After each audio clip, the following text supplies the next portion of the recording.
All right. All right. We're doing something a little bit different today. We're actually trying to do something fancy for the YouTube experience. I am actually doing this stream through StreamYard.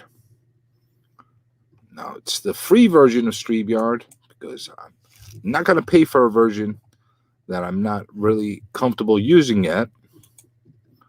But I'm trying it. I am trying it. Look at that. All right, so I am live. I'm watching myself live right now. So that's a positive thing. So I'm going to do something different. I'm putting in a link that you could join this thing live. I'm attempting to try to make this thing work. Trying to do this thing in a way that's interactive for everybody.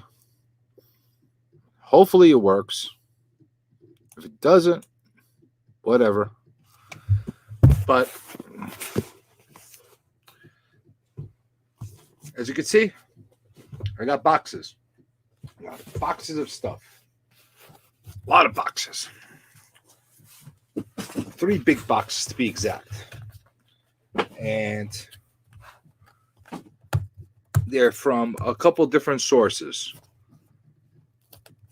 First source is from a seller on YouTube and IG. Just took this off because I don't want you to see addresses and send me anthrax. And let me get this guy's full name. It's the first time I ever bought anything from him. I got it from one of these online auctions on YouTube. It was through the Poser. If you guys don't know Comic Book Poser, he's got some weird stuff going on that channel. Definitely check him out. But he also does auctions on there every so often where he gets a bunch of guys and they all auction off stuff. Oh, look at that. We got Evil Mike. Holy crap, we got Evil Mike on a live stream with us. You put an invite down. Look at those pretty eyes. So you have the honor of being the very first person that I have on a live stream with me. I'm getting fancy. Yeah, I see. You're upgrading. I'm doing the YouTube thing. I'm doing that thing. You know that thing that people do. They stream live and they do all the kind of stuff they kind of do. But so I definitely appreciate you, and you have a historical place on my channel. I like that. I like being first. You know what I'm saying? Besides being one of my top guys, you are the #1 guy on my stream. Hey, so what were you talking about the comments on the commentary? What were you talking about? I went back and watched my video. I didn't see what you were talking about. You being funny? All I say, you know what? Everybody always takes me like everything has to be freaking sarcasm or something with me. Like I'm not always being like sarcastic.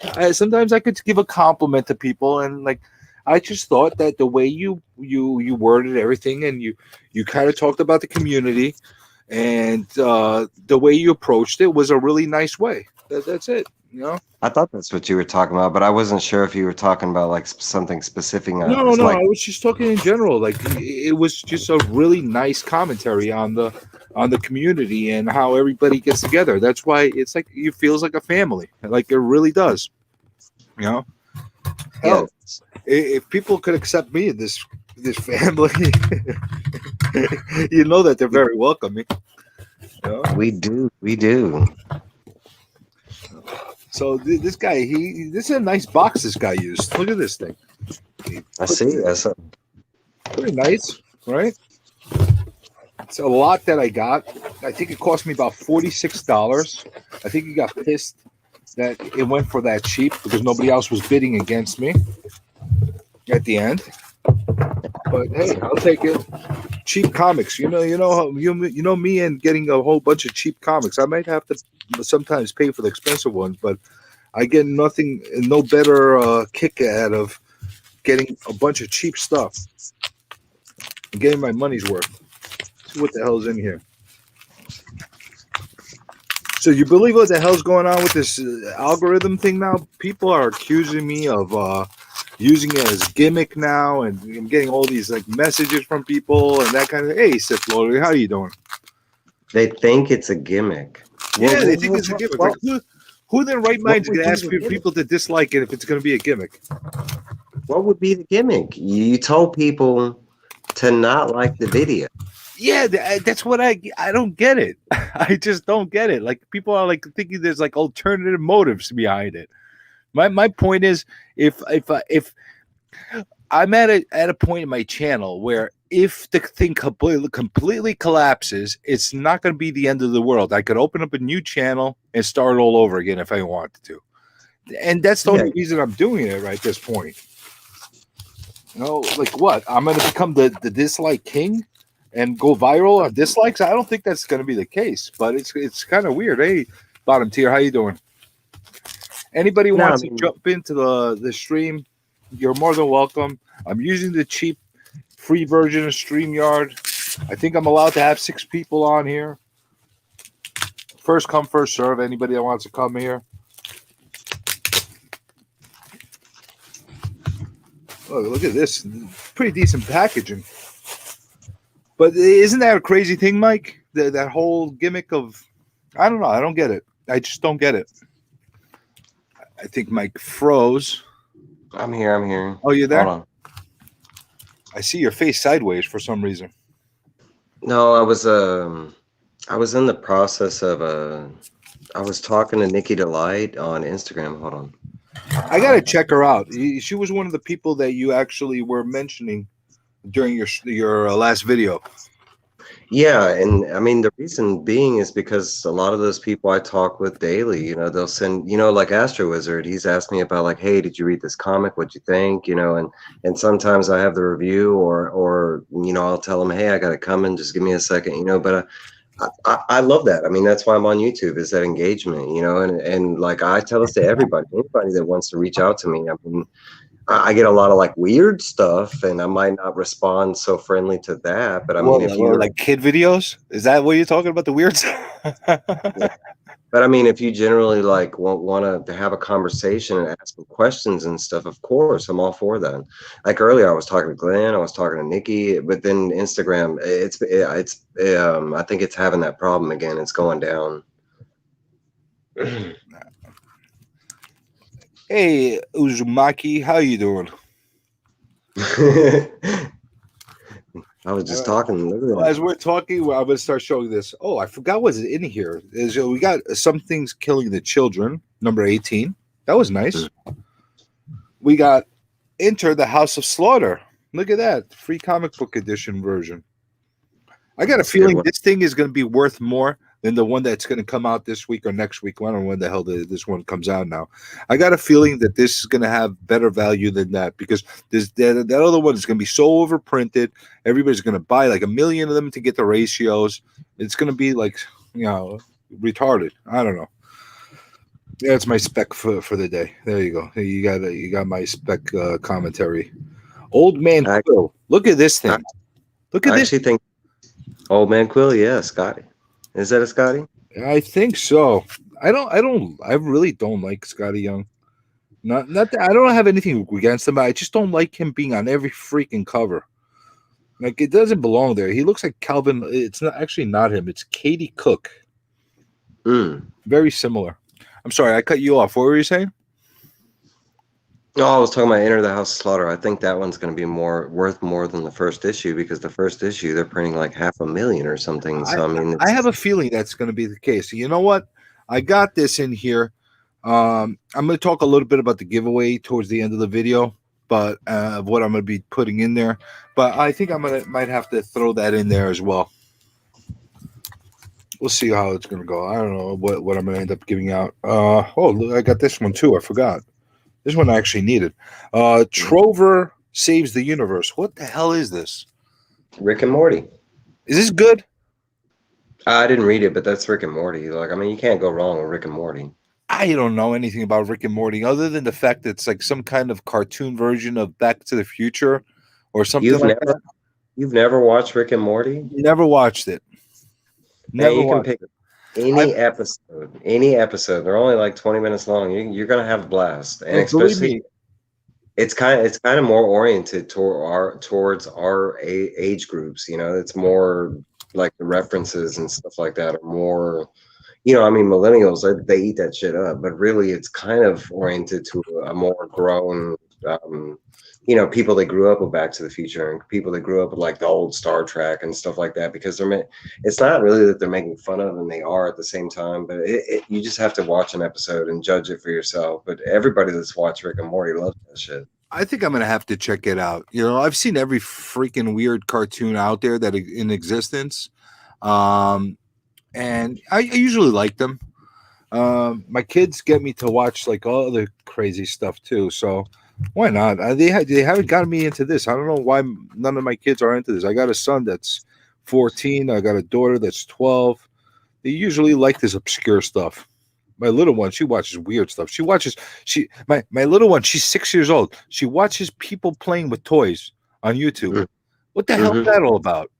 And I'm My like, son, why do you like this? She's like, I like it. I'm like, okay, you like it. What am I gonna tell you? She they just do the watch. same thing. They're just called unboxings. Oh, there you go. I actually call it show and tell. I don't know if what we do. This is another thing I was going to talk about on this stream. Is this We something that tell. people really want to see? People actually unboxing things, or is it like something that's like just like we're doing show and tell, and whether you like it or not, I'm going to show you anyway, kind of a thing. I don't know. Would That's would kind of pe- how it is. would people prefer I continue doing these or just talk about comics and the hobby? I don't know, or maybe just keep doing everything. This one I really needed. Stray Dogs #1. I was able to get a copy during New Comic Book Day, Free Comic Book Day, but it was all like a little bit beat to hell. So I'm happy that I got this one right now because I actually didn't have a #1 of this. I have 2 to 5 of like third printing, second printing, whatever the hell printings they are. Now at least I have 2 full sets of 1 to 5 of whatever series they are. At least I have them in continuity. So that makes me happy about this. Venom #1. The hell is this? Oh, annual. That's a pretty cool cover, huh? Yeah, I like that. I never seen it before, but I've never seen it either. But it's pretty cool. Look at this. She's like shredding through the symbiote and taking his teeth out of his face. That's pretty interesting. Hmm. Blue chick with big boobs ripping up a symbiote. You can't go wrong with that. Can you lick it? I don't lick things. I leave that up to Simon. I don't like having to go get tetanus shots. I don't like taking COVID syringe things in my nose, and I don't like tetanus shots. So I'm avoiding licking comics right now. I think Ice this Cream is. Man? I think this is Ice Cream Man 25. Yeah. I think so. This is a really nice cover, by the way. Yeah, it's dope. I'm kind of like, I'm almost Ice Cream Manned out right now. I mean, it is 25. Yeah, so I got both covers here. I'm kind of Ice Cream Manned out right now with this whole thing. Not sure if it's, just me. No, I think a lot of people were like that near the end because once they did the telethon, everybody liked the telethon issue, and I think that was like 17 or 18, and then like those last couple bucks, everybody kind of quoted them just being like, "meh," or "okay," or I really enjoyed the telethon issue. I like the way it looked. That's what got me with it. But because I think the one after that is like the grandmother issue, and I mean everybody was like, I mean, what was it about, kind of thing, and then the issue after that was, yeah, drawing a blank.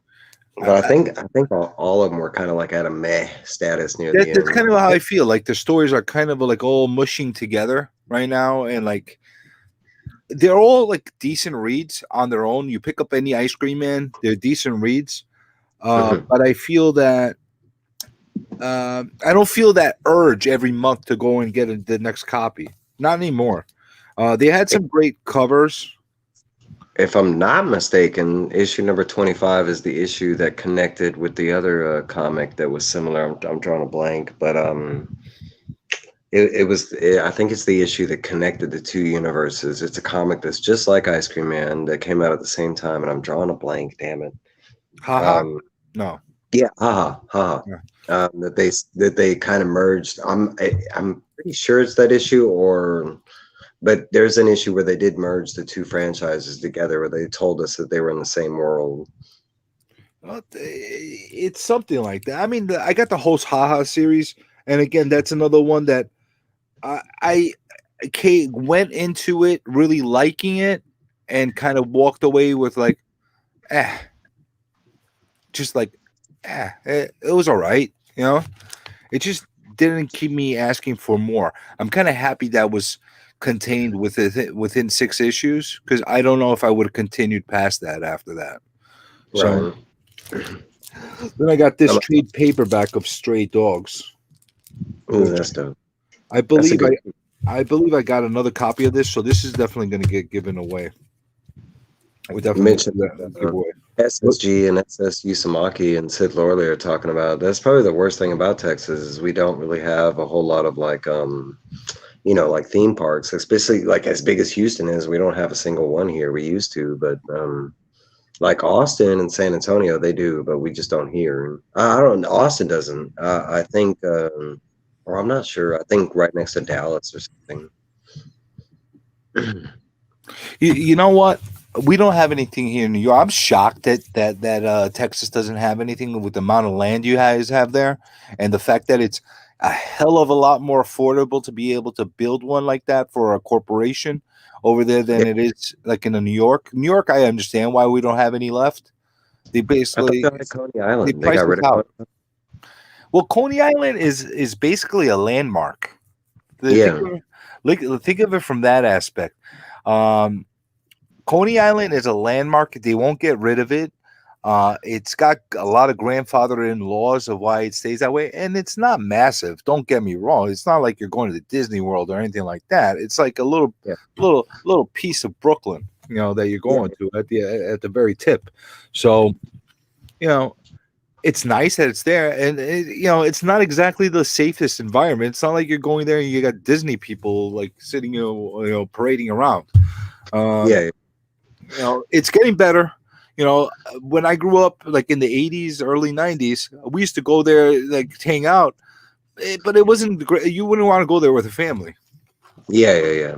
It was more like a girlfriend boyfriend hangout spot kind You of thing. go not that far away from the Brighton Beach, and you see freaking syringes all over the sand. It's not exactly the most welcoming environment. Now it's different than it was, but it's it's not 100% there either. So We have talking about that and the land and the building, we have a plot of land that's I want to say it's like 10 miles long that they've had cleared out for about like 15 years, and they've been talking about doing it. Disney owns it. And we were supposed to get a theme park years and years ago, but for some reason it's still empty, and they've never. Well, how many acres did you say it was? It's long. I mean, it's like 10 miles. It's literally, if you know Texas, I-10 passes through Texas and into New Mexico and stuff. But as you're going in Houston, right next to Houston, we have Katy and Sugarland and the Woodlands and Humble. But if you know Katy, right in front of Katy, that whole stretch of land right in front of Katy is just barren, and that's what they were going to do with it. Was they were going to build like, I think, two different things out there. They were going to build the Mall of America and then Disneyland Park, but it just, I mean, as far as we know, it's still empty. That's not bad. That's not bad at all, actually. Yeah, hopefully they do actually take advantage of it. A lot of times it's politics that get in the way as far as getting these things to keep going. Hey, Tylox, how's it going? If you want, you could jump in. I put the thing in the stream. Let me see if I could put that in again. It was at the top, if anybody's looking. Yeah, I'd love to see Tylox's luscious mullet live. This thing is Something is Killing the Children, number 16. This was a popular comic for when it came out. because it's kicked off that new arc, and That was people love that. So like this is a great jumping off point for a lot of people that didn't get to read all the early issues. Good play. I really believe they should have started this way and went into the other way, because this kind of gives you more origins of the characters itself. But yeah, that's basically when they started doing the origin story of Erica and the House of Slaughter, and so I kind of feel like this is like almost a precursor. It should have been like uh, this is great for people that are just jumping in, because this is an affordable way to be able to get the understanding of the story and not be lost completely. So it's a good thing. This story, it's a good story. It's good writing. The only thing that I have as critique about something that is killing the children is Tinian has a real way of dragging things out a little bit too much. I'd love to see a little bit more action. I'm like a more like I want to see action happening more often. I think that's dollar wise. They got to What's stretch that? it out. I think that's just dollar wise. They got to stretch it out. They got to. I guess so. Either that or a lack of creativity to keep you, going. I don't know. Batman 108. This is, I think, who's this like girl over here? She's like the new character girl, right? That's in Batman. Molly. She's not the newest, but she is one of the new creations. But yeah, Miracle Molly, and she's one of the better. She's stuck around so far. So this is her first copy or her first cover appearance or something like that. 108. I think so. Don't quote me. I don't remember. There's but something significant about this. No, I think that it might be going. First appearance. It's something to do with either first full appearance or I'm getting sick of this full first appearance, cameo appearance. If the character, like everybody's getting into the whole Hulk 180, you're into the old stuff, the Hulk 180 and Hulk 181 debate, Mike. Yeah. Cameo versus okay. So this is the way I look at it. This is my definition of what a full first appearance is. A full first appearance means you see a full, clear shot of the character that's completely recognizable. The character's name is actually part of that introduction, and the character has some kind of effect on the story at that point. Well, in Hulk 181, you see Wolverine jump out of nowhere. He has a couple word bubbles in it. You see his whole body. You know who he is. You see the whole uniform. That's enough for me as a full first appearance. Now, should that be worth more than Hulk 181? Probably not, because you don't have that iconic cover that's on the Hulk 181, and you don't have that full story to back him up. But under category and under description, it should be first full appearance. It's not like you're seeing just a shadow of him, and you see like just a guy coming out with a cigarette in a silhouette, saying, "Here I come." You see a full thing of him. It just I don't get that. Like everybody, I think it's a lot of people that have the Hulk 180s that are pushing one agenda, and then the Hulk 181s that are pushing the other agendas. Well, look, Mark from Legion of Comics, he kind of put it in one of the best ways I've heard it, right? So imagine this.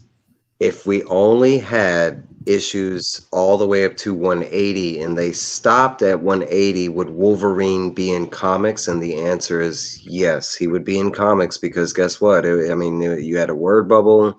He was there. So to me, that's a first appearance. Like a cameo, the best one, the best example I can say that most everybody knows is King Shark. Like all you saw was the silhouette of his teeth, a little blood, and that was it. There was no mention of a name. If they would have stopped it right there, you would have never known that was King Shark. It could have been King Bobcat or King Lion, or they could have made anything with somebody with some teeth, and that to me is the difference. A cameo is like, just maybe a silhouette or something to represent that character that's coming. But you're a Batman guy, right? You're definitely a Batman guy. Look at the first appearance of Killer Croc. That came Oh, yeah. over numerous issues, and he came in cameos. Okay, I Mhm. get that. It's cameos going into the full appearance. Perfect. That's a perfect way to be able to introduce him. Then you got to like, okay, hey Tyler, how you doing? I think Good. we got a Tyler Cat appearance today.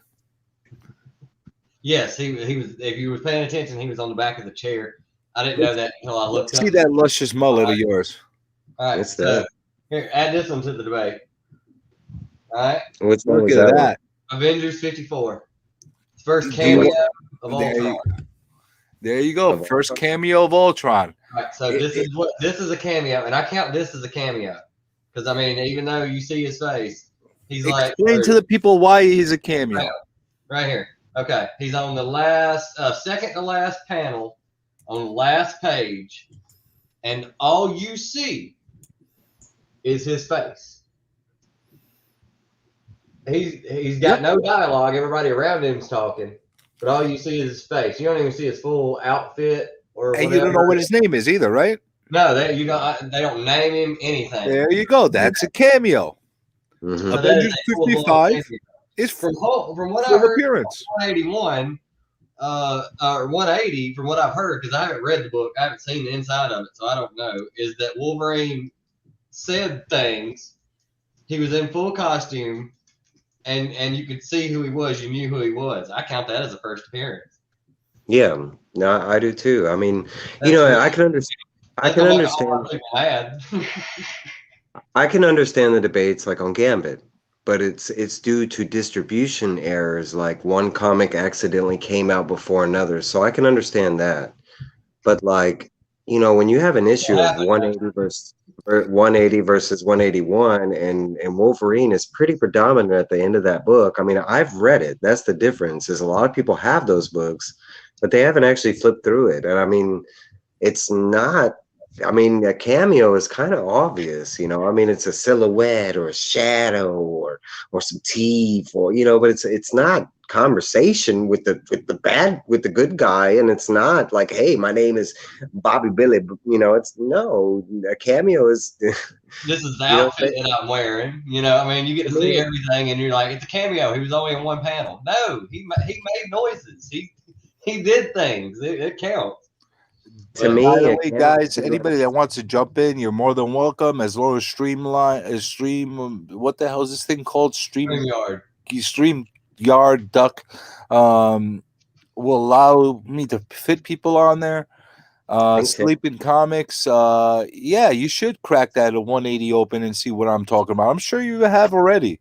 That splash at the end with Wolverine running out there and introducing himself is iconic. it's Sleeping. If that's true, and you're really cracking open slabs left and right, I applaud you, sir. Well, he's not going to crack it open. I guarantee you that's. I guarantee you he's not going to crack it open, but not with Mark's. You already know what grade and that's it is. one of the problems I have with slabs that have like iconic type of splashes on their pages. It might not be on the cover, you might be noticeable, but you never really enjoy and experience the comic and seeing what makes it so significant because it's in a slab and it's hidden away. So in some case like this, like if you have a Hulk 180, which I don't have at this moment, I used to have a few of them before mold and shit killed them. How you call The it? great comic killer. Yeah. What's that? The great comic killer. Yeah. Moisturizing things in my room. Yeah, it was just don't even get me started. I'll get into like a story of how I lost like my 95% of my entire collection over the years. Between mom throwing things away and mold and rain and things getting stolen and etc. etc. But I'll make a video and cry about it during the I'll make it a cry fest. But what I've been doing, if I had a copy of 180 at this moment, right now at this point in time, you're in a position where you really should be slabbing it for one, insurance reasons, two, to protect it. There's some significant value to that right now. But if I did have it, I'd probably have a facsimile sitting right next to it so I could enjoy the copy That's and why I read like it. facsimiles, and I've started looking at getting a whole bunch of them. So if I do find something slabbed for a good price, I can be like, you know what, I can justify getting this. That's exactly my mindset. So let's see what else I got here. Fear Well, State Batman 113. What the is this good? You got It's all Yeah. right. The last So far, issue, it's been okay. good read? the issue that came out was fucking dope. That's leading up to it, so it's not bad. Is this That the issue is first good part? too, though. Is this the first Fear State of Batman? No, the alpha issue. It goes from Alpha, but then to this, right? Yeah, that's the one that came after it. Yeah, I think I got Alpha. I haven't read Alpha yet, so that works out well. I need to get it because you can get back issues. Oh, what the hell is this thing? Just get the free comic book day. There you go. Check this thing out. The free comic book day Batman issue is pretty much alpha. It's like half a book. I have that. I was gonna do this anyway today. Regreso. Do you guys ever hear this? Mm-hmm. It's a Netflix show. It's an anime. Is it? I've never heard of that. It's by Oni. It's a hugely popular Netflix show. It's got like I think 3 or 4 seasons right now, something like that. Why am I so out of tune with this stuff? Because you're old. Yeah, I completely. I'm a freaking old bastard. I'm like completely aggressivo. Aggressivo. It's a anime about an office, and he works in a cubicle, and everybody that in that world is, they're animals or whatever, but he's just basically like working at an office in a cubicle, and it's just his daily, like, he gets pissed off at the stuff it's kind of like dealing with what we have to deal with in everyday stuff. So this is like an animal version of Raw. Look at this guy. Look, he got online. He's gonna crack that 181 in front of everyone. Everyone else, how that book you own, you way overpaid. Right. If you're gonna do that, you got to do it on my channel. I need the ratings on my channel just because of that slab cracking. All right, here you go. Can you hear me? Look, there's 180. There you go. There's 180. Look, and he's gonna show us. We all know the panel, but what I didn't remember is some of them don't know. I couldn't. Okay, it's the very last panel, and it says, if you really want to tango with someone, why not try your luck against the Wolverine? Well, now you know who Weapon X is, faithful one. So this is the very last panel. He speaks. You see him in the yellow costume, not even the brown costume. All day. So obviously that's the iconic one, but I knew he said he was the Wolverine, but just like I can't remember who said it. I think it was maybe Mike said, multiple bubbles, but he didn't do anything. I don't know. I'm not really. I mean, technically, you can still. I think that's where it gets weird because it's just one panel. But the fact that you see him in the flesh, he's got the claws, like he says his name. He's in costume. I mean, the only thing he had left to do was like lay a lick on Hulk, and that would be it.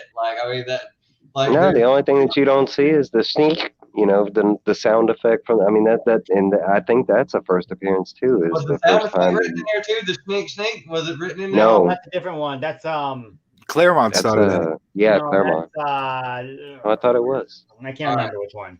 Well, I'll show you what I just opened. That a couple things too. That's a great sleeper key. I bought this for like not even $12, and I got it now before everybody lost their freaking mind. It's like an 8.5. If it gets pressed, it might be a 9. I don't know.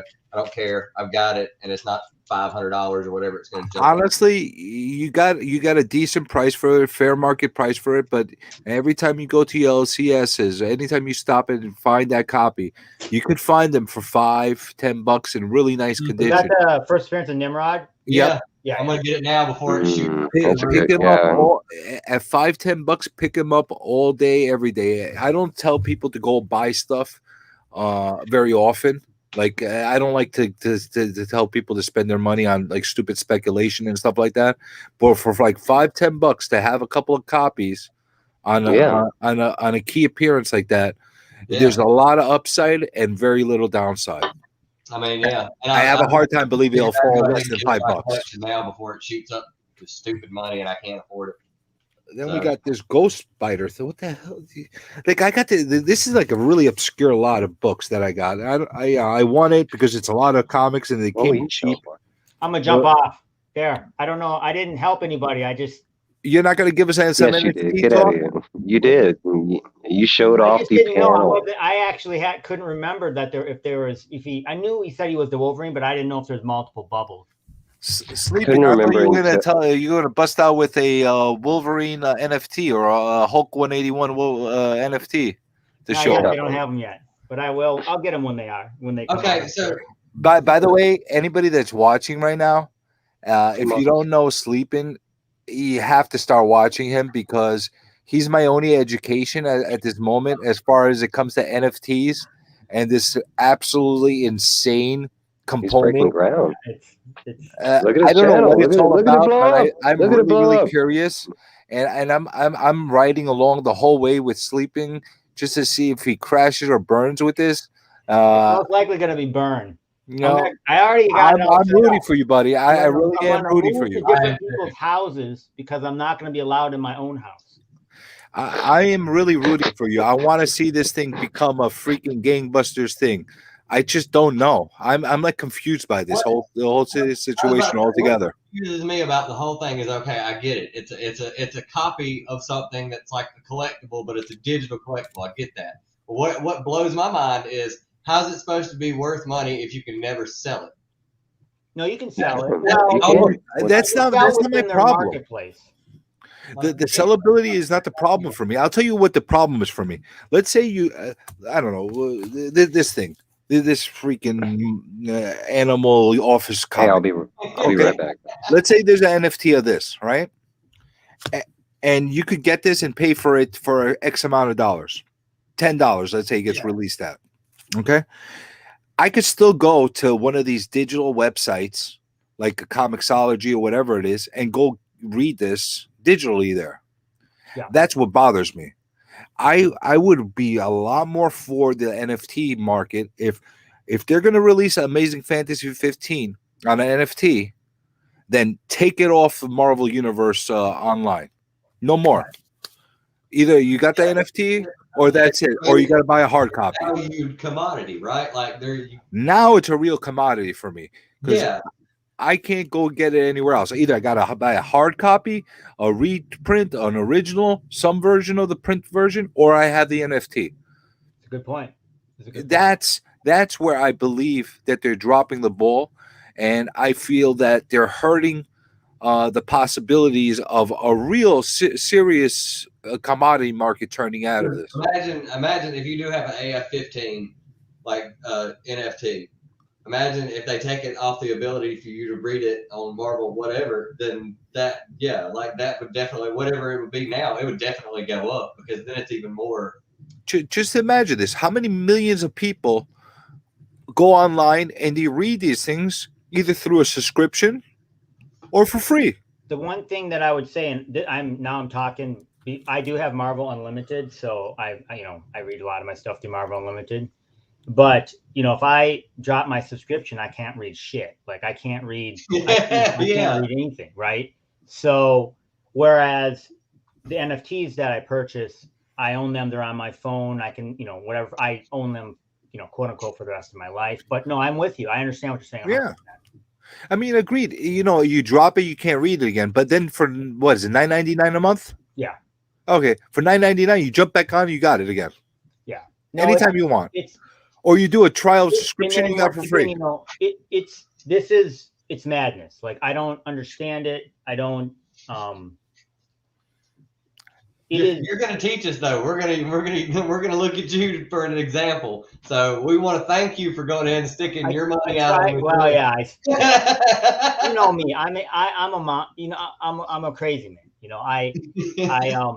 I'm willing to, put a small money in and see what happens.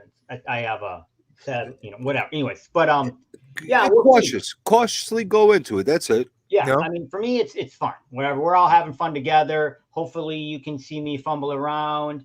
I'll do my best to explain my thoughts on it all. You know that. And I told you that video you made the first time was like you were trying to convince yourself this was a good idea. So, no, I mean, I think I was. I think I was. I mean, I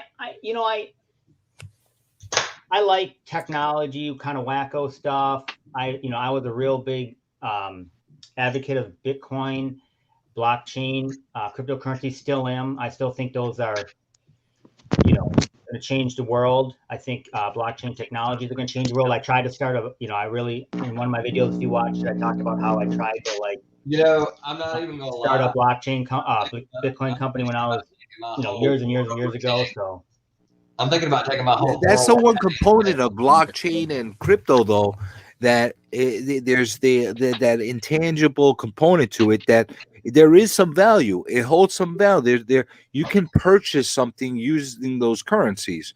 It's a tradable commodity. yes. You can't go and make new Bitcoin on your own unless you're like really good at mining and you have a million computers throughout the entire network mining. You can't really do that.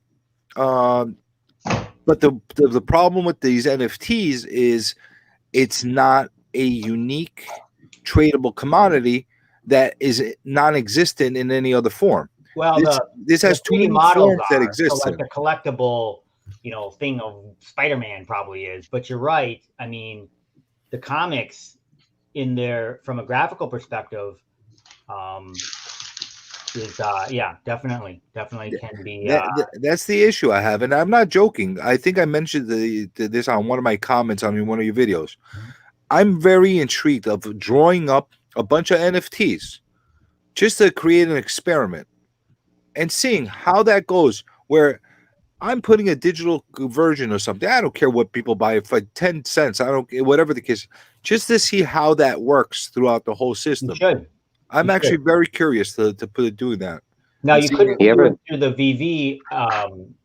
It's all these things are bundled within brand and marketing and all these other stuff. And, there, of course, they have these deals with DC and Universal and MGM Studios. And, that's why they're able to do the 007 stuff. And I don't know if you saw that they did the tickets to the 007 movie. Yeah. So that was pretty crazy. And I think one of them sold for like 500, some crazy amount of money. I don't know, some crazy amount. Have you heard anything about like DC and what we're going to be able to do with their NFTs? Because Marvel's already, they're already on top of that. But DC, we don't even have a reader or anything yet. I'm sure they're going to catch up. I'm sure they're going to catch up, but sooner or later, it's going to go enter the market. There's also one more element to this whole market that's artificially somewhat manipulating it. Not everybody in every state can go out and purchase these things. I'm not sure if that's clear to everybody. The same way, not every person in every state can go and purchase certain type of cryptos and trade them. Yeah, different states have different restrictions. For example, New York has extreme regulations. Yeah. Can you find a way to get it done? Yeah. If you really get creative, how to go around the whole infrastructure to get yourself involved. So but your average you can't download the VV app and buy NFTs. Nope. Nope. Oh, I could download the app, but I can't open up the account. That's just that is crazy. So if you load I don't know. This is how I do it. I just have the app, and then it says you go to your wallet and you add. Wait a minute. But doesn't LCS? I'm not allowed to have a wallet here. LCS and Brian, he has NFTs. He's in New York. Yeah, he got the DC NFTs.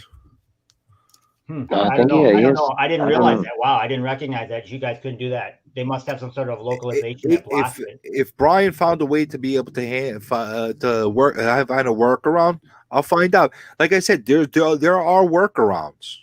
But your average person that says, I want to buy an NFT of this lousy animal office comic. You can't. That's well, they don't have everything. They don't have everything available yet either. To their app. So my experience with it is through the VV iPhone, or I have an iPhone app. I know that there's other people that buy different NFTs, through different websites and whatnot. And when you're generally speaking buying and now I'm in an area that I don't know, so I'm just gonna you're going to have to own some sort of cryptocurrency. So, for example, like Ethereum, and then you could go to this website and you'd say, I really want to buy this, I don't even know, picture of a giraffe. And then you would, it's a trade, right? They're going to give you the NFT. So you get your picture of a giraffe, and then you got to send them Ethereum, which is, you know, basically money. It's a cryptocurrency. So well, that's the component of it that we have the restriction on. It's not the actual VV app itself and everything like that. The component that makes it challenging to us is actually opening up a wallet that's openly tradable, and we can get money for crypto. The wallet, there is, okay, and let me be more exact, is the wallet, when you load in the money, at least this is how I do it, I'm in Minnesota, is, you know, it's literally like, you could load in money here. Don't get me wrong. And then you buy these gems, but you can't pull it out. And then you take the gems and you're swapping gems for your NFTs, basically. But there's another part of the application, like the phone application, that says wallet, and you click on it, and I don't have anything in it. There's nothing in it. I don't even know what you do with that. I'm assuming, once again, that once they get their license to transfer the gems into OMI, which is their cryptocurrency, and how there's different cryptocurrencies like Bitcoin, Ethereum. Take it easy, Mars. Take it easy, Comic Book Gallery. Then I'll be able to take my gems, turn it into OMI, and then I don't know. I could probably take those and transfer them money, whatever, and then I could transfer that to US dollars if I wanted. That's what I would be thinking, because that's already stated in the mandate that that's going to be a possibility. You know, that I mean, they're supposed to be tradable and sellable, right? And then they'll have their website where if you're like, I don't want to buy your gems, I don't want to do your thing, I don't even want your phone app. I will just go to your website. I own this OMI currency, just like I own Ethereum or whatever, and I'm going to buy these. I'm going to buy these comics or these NFTs or whatever you want to buy. And so you could own the stuff outside of, technically you would own it outside of the iPhone app. But the iPhone app is I shouldn't say iPhone, I should say the Android or iPhone or whatever phone you're using, is what allows you to view it. So if you're like, hey, I want to own this thing, I think you probably technically could, but then if you don't have a phone app, then you couldn't look at it? It's just like a bunch, you know. Yeah, it would just be in your thoughts kind of thing. It wouldn't be. Yeah, that's it. Yeah. I do think this was originally started because for years people have been doing for years, since digital buying has been a thing, especially with like anything with concerts or anything like that you buy that's like, you know, something that people are really going to want. You get a bunch of bots, you buy a whole bunch of them, and then you resell them and then make money off of them. And you can do stuff on like Ticketmaster and stuff like that all the time. So I think they were kind of trying to figure out a way to, hey, once you buy this thing, you can't just resell it to someone else. Like, you own it. So there's no point in you buy 50 of them or 20 of them or anything like that. You just need the one. So I got to run in 2 minutes, but I mean, I just think that this is the one thing I'm making stuff up here. Okay. So just once again, I want to be very careful. I say, I mean, literally, I'm pulling crap out of my butt, whatever you want to say it. But the reason why I say this is a speculative game and people are really excited and it's fun to be excited, but here's an example. I'm making this up. There was a rumor that you're buying all these things through the VV app and they're actually not writing the transactions to the blockchain. They're just writing it to a normal database, like anybody would. It's the concept of you certifying and minting the NFTs on the blockchain, and then the transactions are on the blockchain, is what gives it credibility. Yeah. Otherwise, if it's just some database, some guy could go in there and change it at will, right? Yeah. So if that were to happen, or that rumor were to be true, or whatever it might be, or some variation of it, maybe they write it to a database first and then they write it to the blockchain, or whatever it is, that would be a huge blow to what VV or anybody's trying to do. See what I'm saying? Absolutely. And therefore, I'm not saying it would all crumble and everything and everybody would run away, but you're going to take a hit. That's not going to be a very good day for your NFTs. Do you know what I'm saying? Yeah. But that's not going to be a very good day for the OMI token. And that's why I say to people, you have to be careful. If you decide, you know what, I'm cashing out everything, you know, I'm going to put it all in NFTs. That's what I'm saying. This is there's no regulate. This is the wild west. That's what I was trying to say in that one video, and that's what I continue to say. Now, if you're like me and you're like, this is awesome, this is fun, I like going there, this is the exact same thing is when I'm like, you know what I'm going to do today? I'm going to go over here and buy, here, I'm going to buy this Hulk 180. Now, this is a pretty good comic. This one is missing the stamp. Maybe I'm an idiot. A lot of people don't like buying stuff that is missing the stamp. I don't care. I bought it. I took a chance on it. Maybe it'll be worth something. Maybe not. I also don't own this book yet, but it's all fun for me. This is the same thing. There's no difference to me. It's just me collecting stuff and doing wacko stuff. Well, you're right about that. As far as putting value on something that may or may not have value in the future. I definitely get that 100%. In the same way, I give warnings out to people that are buying stuff on an insanity and on FOMO and just like impulses. Oh, you got to buy this because this guy's going to be in the movie or whatever the case is. Or Evil Mike said that this guy is badass, so I have to buy it. Like whatever the case is, you know, you have to be very careful. But what's interesting in talking to comic people. And I'm not saying there's not new comic people. I've met a lot. I love meeting new people to the hobby of comic collecting. Yeah. But I mean, for the most part, when people get into comic collecting, they're not saying I'm gonna make $1 million. Mm-hmm. They're saying, hey, I love these movies. I want to, how do I get in here? I want to start reading some Venom comics. Do you see the difference? Yeah. But you have a component that jumps in. That is and what's weird is that, and I said this in one of my videos, is what's kind of tricky is you actually can buy some of these NFTs and they suddenly are worth $1,000 and you spent $7. Yeah. And so that weird, like, and I use the term lottery. Maybe that was a bad term. I don't know what to use. Okay. No, it is. It's exactly what it is. Term to use because I don't know the right words, right? But that is not. That's goofy. That's all. I don't have the right vocabulary for it, but that's goofy.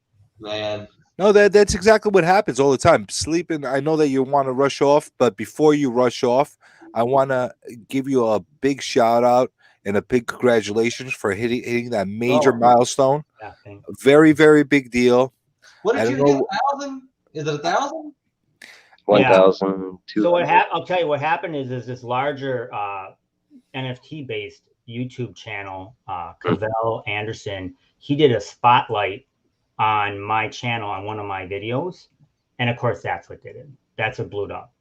It, like in one day, I think I got like 150 subscribers or something like that. Yeah, I was gonna say because I was on your channel one day and I saw the sub counts, and the next day I was like, oh God! You can look at the, we have off channel. You can look at the statistics, and so my videos from there haven't been coming from him. You know how they show you where they're referenced from, but it was enough of a kickstart that I think it just got it into YouTube's algorithm, and it put you into. That's all I needed. I did the calculation. Damn algorithm.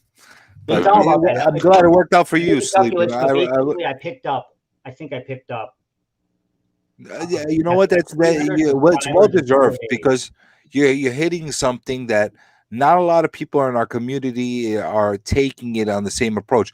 You have a lot of people going and saying, "Oh, you should buy this. I'm buying this," or whatever the case, and they're not really giving you a really honest breakdown and a logical approach of how they're going about it. They're basically giving you their personal bias, to be quite honest with you, on what they want you to buy because they're buying it, kind of a thing, or trying to push it, or take the opposite approach of being completely negative.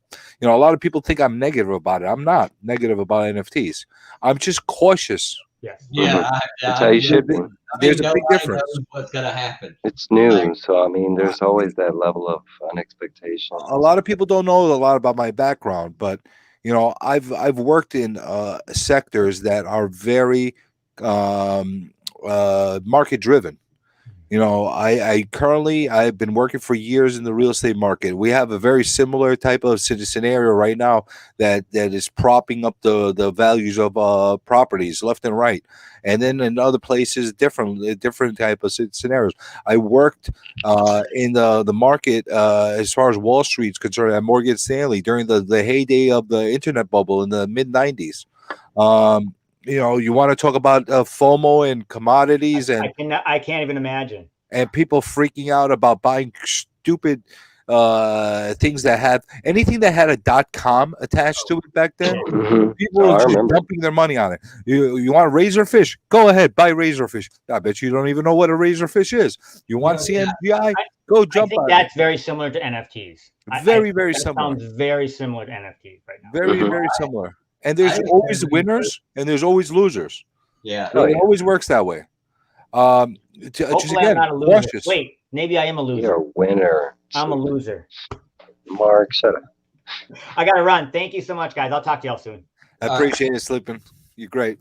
Hey, to touch on what they're talking about in the chat, right? So the DC fandom NFTs, it was complete randomization. Like, it was like, I think 5 different blocks of NFTs that you had the chance of get, right? It was like Wonder Woman, Harley, let's say Batman, Aquaman, but like once you didn't, there was no, it was lottery. Like basically after you got the NFT, like mine was Harley Quinn versus zombies, and it just had a Harley Quinn on the front, and the other one was like Wonder Woman, like her first appearance, like #1 or whatever. And like they were both common. Okay, so it was 2 types of lottery system. One was a lottery of what you were going to get. Like I had no idea I was going to get Harley Quinn. I had no idea I was going to get Wonder Woman. Like people in the chat mentioned that they got Harley Quinn and Jessica Cruz, or I've seen Batman and like But that Wonder was free, Woman. right? It was free. Yeah. So the other part of the lottery system was the rarity of the NFT you got. Like both mine were common, but they had like common, rare, ultra rare. They had a mega rare, and then they have one that no one's got yet, but it's like a 1 in 2 million chance of getting or something like that. Now, what you can do with them at the moment is nothing. They're just a spinning icon on your phone or on your computer or what have you. All they are is they just show the comic cover, and it's mine are on diskettes, but the higher rarity you get, like I think the rares are on a hard drive. I think the ultra rares are like on an actual it looks like a PC tower, and I think the mega is like a terabyte tower. But they're all like forms of computer storage is basically what you get. Like mine was a floppy diskette, and then the next one would be a hard drive. But basically they don't do anything. That's why I was asking Mark if he's heard anything about the DC NFTs, because right now with Marvel NFTs, and the other thing is they have, like, if you have that palm reader, or they have different readers, but if you have those readers, you can take that NFT and not only can you read the comic, but you can display it in a virtual showroom. Like, I mean, because they sell other things. Like, a lot of people don't know this, but you can buy like Black Panther's costume from the movie, or you can buy like Batman, the 1989 Batmobile, or you can literally buy the symbol off of Batman's chest from a specific movie, that kind of stuff. So it's not just comics. No, I get that. But like, here's the thing. You just said something, Black Panther suit or the emblem from Batman. Mm-hmm. You're getting a digital version of that, right? Yes. What the hell do I do with that? Now there's talks about what they're going to do with it, right? Because I've heard 3 different things, and one is with virtual reality, which of course is the same thing as digital. But another thing that has me interested, and I think is the way they're going, is with HoloLens. They've been trying to start holograms forever, and Sony, Apple, Samsung, every major phone company that I could think of is trying. They've already picked up hologram technology. Microsoft's been using it for 4 or 5 years. So HoloLens, the Sony's already has their equipment ready to go. What I think they're going to do with these NFTs is you're going to be able to display them like on your desk or on the back of your phone, and it'll be like a hologram. It'll be something that pops out, using light technology.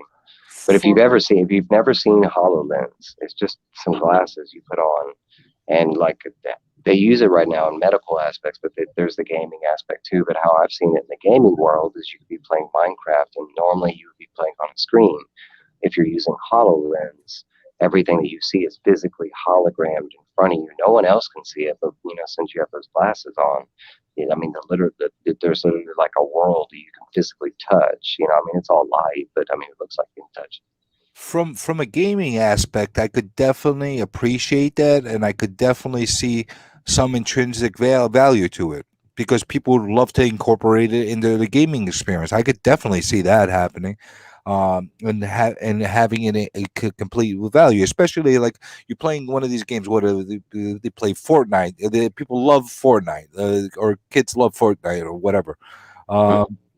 If you could take one of these NFTs and incorporate it into one of your characters onto Fortnite, I think that would make you very unique compared to everybody else you're fighting against.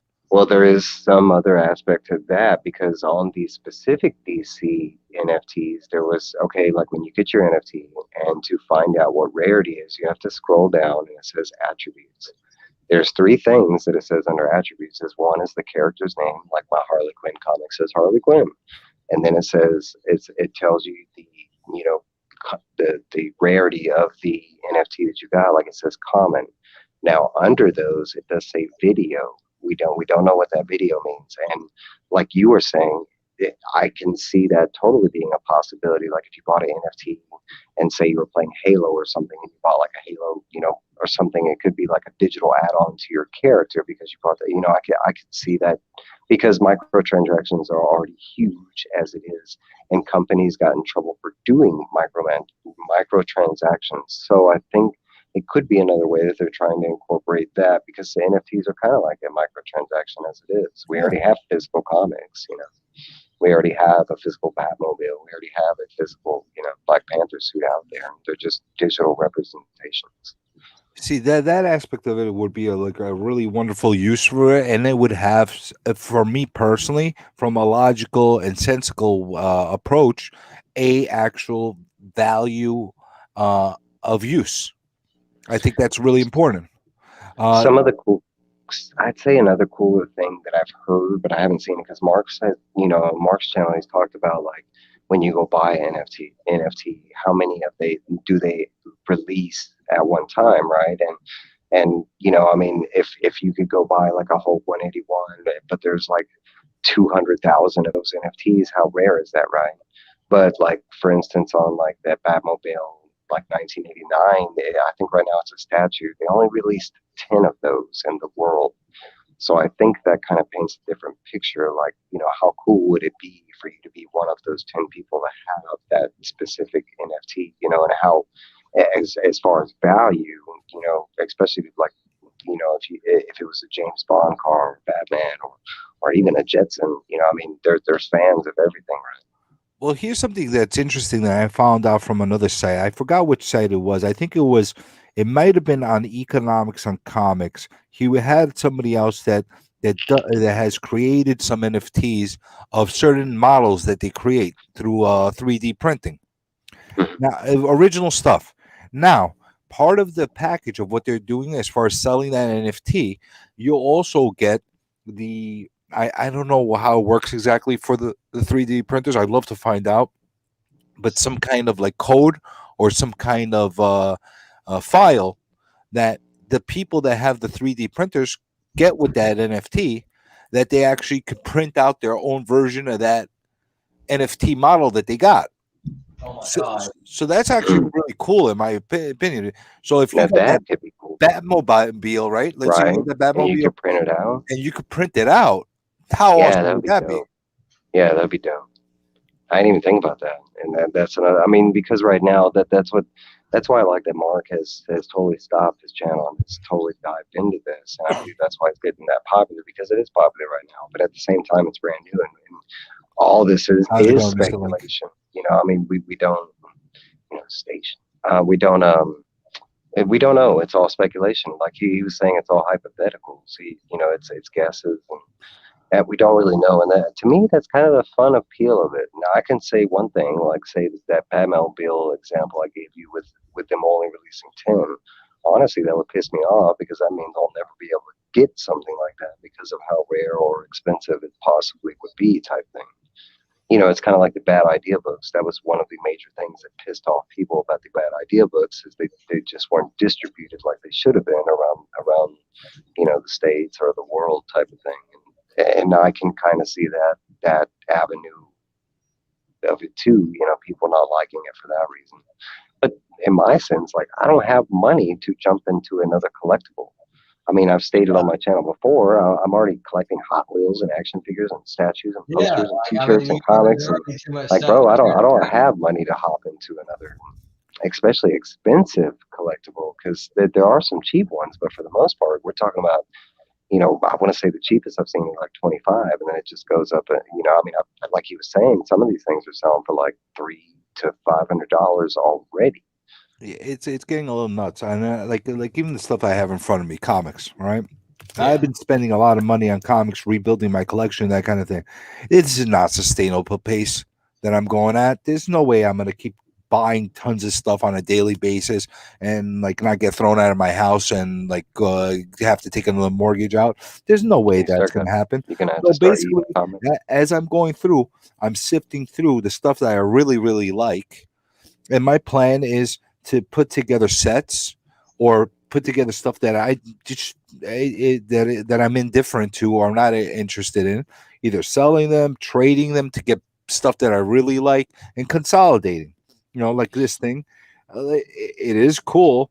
But if there's any value to it or something like that, maybe I'll put it on eBay, or maybe somebody that really, really likes it, I'll trade it to get something that I like for. That's one of the greatest tips. I mean, if you can use your hobby to fuel your hobby, why not? There's this weird taboo that selling comics is like a bad thing. And it's because of that term, a dirty flipper. But there's a difference. If I go into a shop buying like 30 copies of the same issue, that's a dirty flipper, right? I went to the comic and with the intention to specifically, clear out, so nobody else can get an issue, so I can go sell it. That to me is where it becomes a bad thing. But if you bought some stuff and it's not holding that value in your collection, one, why are you keeping it? Two, if you can get money off of it, why not sell it? Yeah. And then, I mean, they have shows for that. They have YouTube channels that, if you want to join that, you can go, join Hoarder or us. And that's always been a problem of mine. I don't like giving my stuff up. I like to keep it forever. Well, but, I can agree to that. I've come to the point in my life where, I'm rebuilding everything right now, but it's just from a space point of view, from a financial point of view, it just doesn't make sense to just buy and keep everything. Buy the stuff you really like, keep the stuff that you really, really like, and then just use the other stuff to trade in. Like this is the next book that I got, Carmen #1. Yeah, I'm not familiar with this. I've heard a lot of people review it. I love that, but I know that you're one of them. I know that you're one of them. I have not read a copy of it. I've only read issue #1 because I'm missing issue #3 out of the series, so I have not been able to complete it. But that first issue, I'll tell you what, boy, that shit was like hands down my issue of the week when I read it, man. I remember you talking about this one. Now I don't like. Maybe I'll read it and I'll fall in love with it. The cover is gorgeous, by the way. I don't know. Is this a normal cover or is this like some variant cover? I don't know because I think it might be cover A because I picked up like because I think I picked up like a blank. I heard a lot of people saying it's really, really good, and it's a 5-issue mini, so it's not it's not hard to get. So this is not a special cover, right? It's like just a regular cover A, cover B cover. Yeah, that's I think it's just cover A. If you pull it out of the bag, it's gorgeous though. And then it should say on the emblem. That part of it I could really appreciate. It is a gorgeous cover. Circum is saying he thinks it's a cover. Look at that. It doesn't say anything in the back. No, not by the UPC. It's got a little skeleton lady in the back. I don't know what that means. Rated mature. I think it's cover A though. I got a blank cover, but that was the only one I could find because like by the time I had heard about it, it was already selling. I'll have to look it up to see what exactly I got. Like I said, this lot that I got from him, I got it just because of bulk, not necessarily because there was anything really, really I was targeting.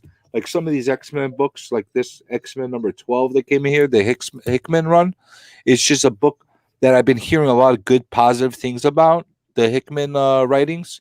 So anytime I could find pieces of it and to put a run together to read them, I've been doing that. So, this is another thing that I got: the War of the Bounty Hunter Bush. Oh yeah, you got the one shot. That one wasn't bad. I liked it. I'm completely confused with this Star Wars stuff. I don't know anything. That's the B cover. That's the same one Bosch. I got. Bosch? Is that what it is? Bosch? Bush? Bosch. Bush? I've heard Bush too. Boosh. I've heard all kind of things. Bushi. Mighty Boosh. You know? Bushi. I like Bushi because it sounds. The other thing that I got something from Midtown. I ordered this when they dropped, and I was just waiting for it to come in through the mail. Yeah, that's a good one. I just found like like a whole bunch of fun stuff that's part of this thing, and for the price I got it at, like I said, $46. I don't think this even covers half of the cover prices on these. Yeah. You know, so it was worth me picking them up, keeping with the stuff that I really, really like. And, you know, the other stuff I'll figure out what to do. I'll do some in giveaways. I'll trade some. I'll put them up in lots in eBay and just get rid of them and buy other stuff that I like. But there's a lot of good options right now that I've run into, and I mean, there's mystery boxes. There's there's you can sell them in specific lots. You could do raffles if you know it's like a high dollar comic that you're trying to get rid of. I actually think I might do a raffle coming up, you know, because I'm I don't know thinking if I about really want to doing do that. I'm not sure yet. Like I did a couple of auctions just to be part of that experience, just to be on those like live auctions and see how it works and interact with people. I don't know if that's really my, you know, I get really, really busy sometimes and stuff like that. And I don't want to be like at the point where I'm really, you know, making that almost a job. You know, it's a lot easier for me to just throw it on an eBay. Yes, I'm paying a lot of fees to be on there. I'll throw in a buy it now. I'll put maybe like a little bit of a ridiculous price as the buy it now with best. Put your best offer on there. Somebody gives me a decent offer, I'll take it, and that's it. I'll call it a day. Or like I'd rather use IG as a platform for people that might want to trade with me. Like put up something out there. Like I'm looking for this. Anybody want to trade with me? And what are you looking for it? Or people that do that already. Comics that I have that I want to trade and see what people are offering to trade for it. You know, I wish there was more of a platform as a trading platform more than anything else that doesn't exist anywhere. Someone said, I think it was Dane Comics, and he said there was a trading platform. It was actually one of the ideas I came up. I would love to start an app where it's specifically bartering and trading. There's no money involved. There's no, you know, I think that's something that we're missing in society is a trading and bartering situation. Yeah. Like, where did that end? Like, you know, being able to barter for goods, or where did trading, you know, maybe stop being a thing? Maybe Facebook works a little bit like that. I don't know, but marketplace. This is a slab that I got from eBay auction. Let's see what the hell I got in here. There's a hole on the other side. I'm not showing you the hole because it has the addresses on there, and I don't want anybody to send me anthrax in the mail. So. Aggressive. Dave collects. Yeah. Hey, they want to see your feet, Tylox. What do you want to see? My feet? No, some people they want to see your shoes. I could show you my shoes. Aggressive. Oh, Tylox. Tylox, you show them. That's why he's making fun of you because you're over there like getting undressed. How's it going, aggressive? He's gonna get naked. Hey, Dave, how you going? Is coming off the shirt. The only thing we're gonna have left is just the glasses and a mullet. I want to see Tylox's cat do those crazy, freaky tricks that he normally does. Man, he's an attention hound. That's what's wrong with him. Yeah, pretty cats. So the gray one that you took pictures of earlier. So by the way, the packing in this was kind of shitty. There's no bubble in here. There's nothing, no packing. Like you can see the hole over here. He put it like here in 2 flat rate envelopes he found. All right, he had a bubble on the inside at least. You know. It's like packing on packing on packing. Is that what that was? Yeah, it's just like, come on. This is like, all right. I've had worse. Yeah. I've had worse. Oh, look at this. There's something extra in here. The same shirt I was wearing. That was nice. This guy threw an extra comic in here. That it's always nice to get something. Oh, you'll appreciate this, Mike. Oh yeah, Justice League. He's got Justice League in here for free. I'll do like that. Why not? That's great. Yeah, I love it when people do stuff like that. And I definitely appreciate this era of books. So that's really appreciated. That gets him.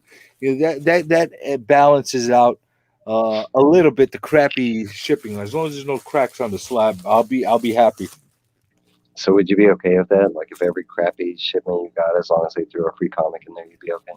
Hell no, bitch. If somebody shipped crappy to me, this is not completely crappy. This is somewhat crappy. But I'm also the one you got the other day when they man, that's a pet peeve of mine. You double sticking or triple sticking in one bag, and you're saying that bugs me. Hell no. That bugs me. When I saw it that night, and you were trying to like stick them back in there, I was like, stop! You know. So this is actually a big book. This is like a key book. I got it at a really, really, really cheap price. Compared to what it's hitting the market, it's cooled down a lot, but it's going to heat up a lot again when this character comes back to the MCU. I guarantee you. I picked it up now that I got it for cheap because it's my son's favorite character. It's my son's absolute favorite character, and I figured, let me get it now. This is a really thin slab, by the way.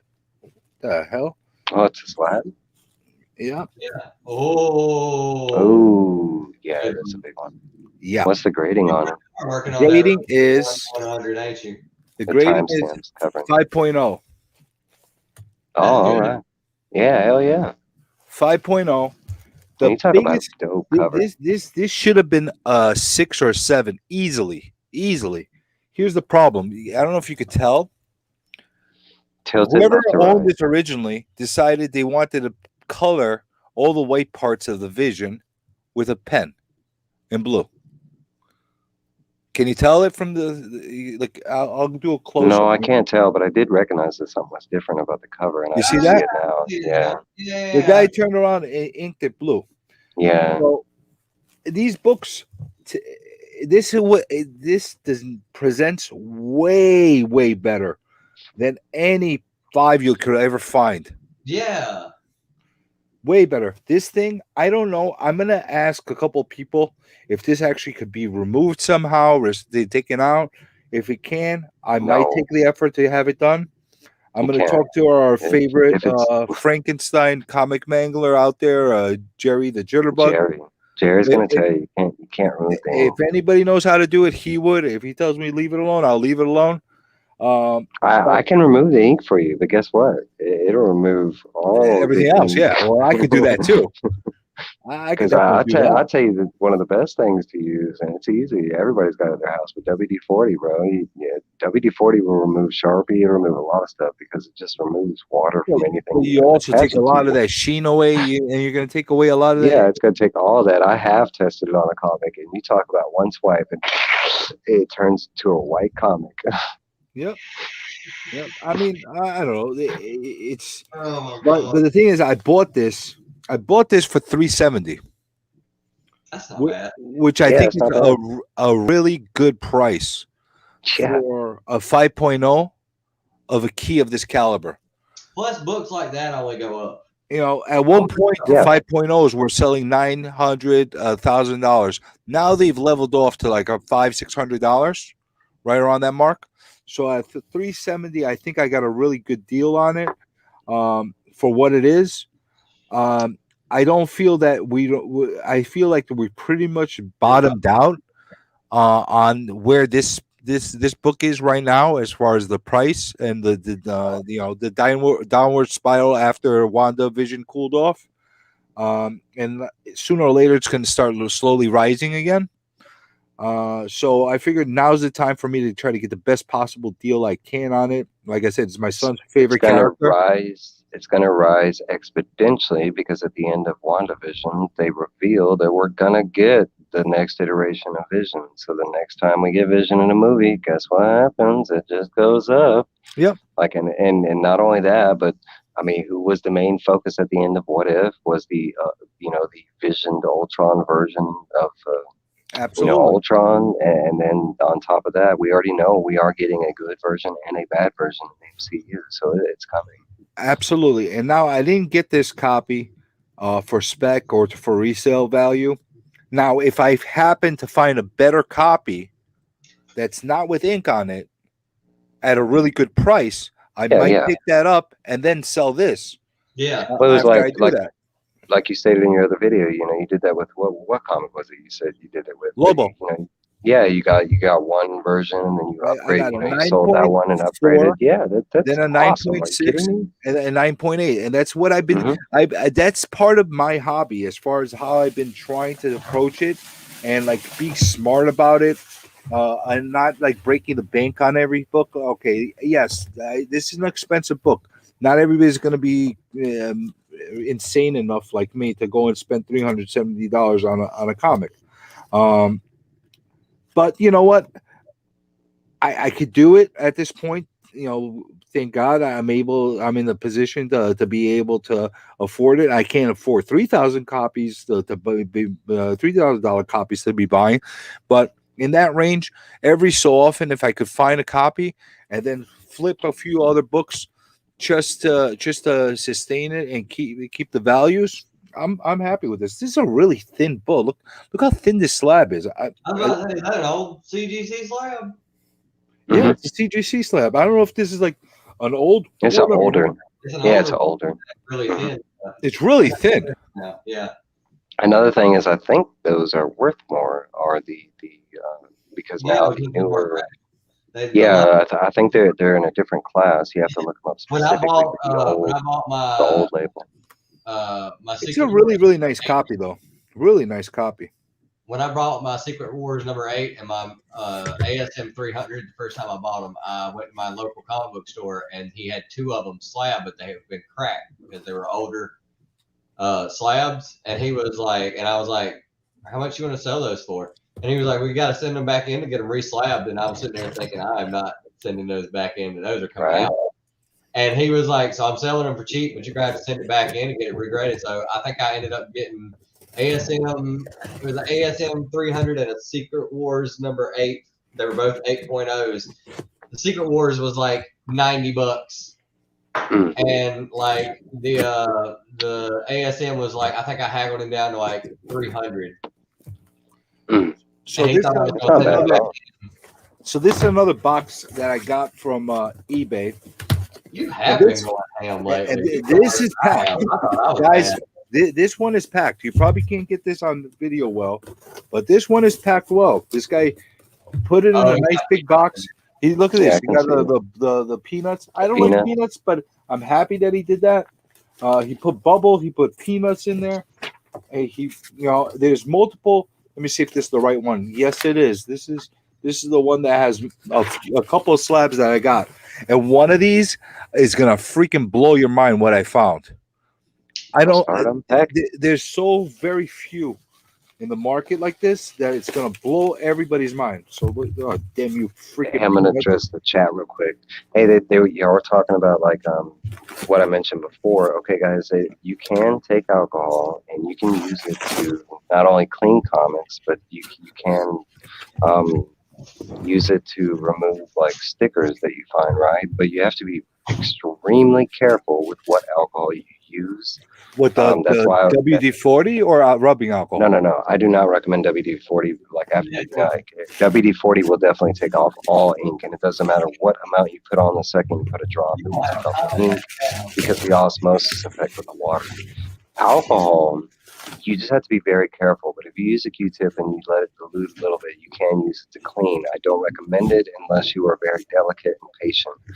But if you're trying to remove stickers, lemon juice, just lemon juice. Like I use lemon oil, but just regular, lemon.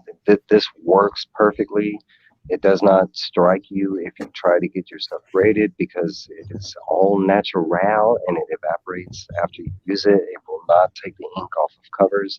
I actually have a couple like videos where I tested different stuff out just to see what would bleed the ink off of comics. Lemon juice I could see working. I could also see it burning though through the cover if you're not careful. You're right. It can. Yeah, definitely right. So these are 3 separate lots that I got from them.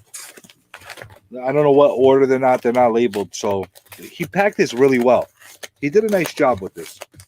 Again, he's not like a professional, like YouTube, IG professional super packaging guy, but he did a really nice job. For an eBay seller, he did okay.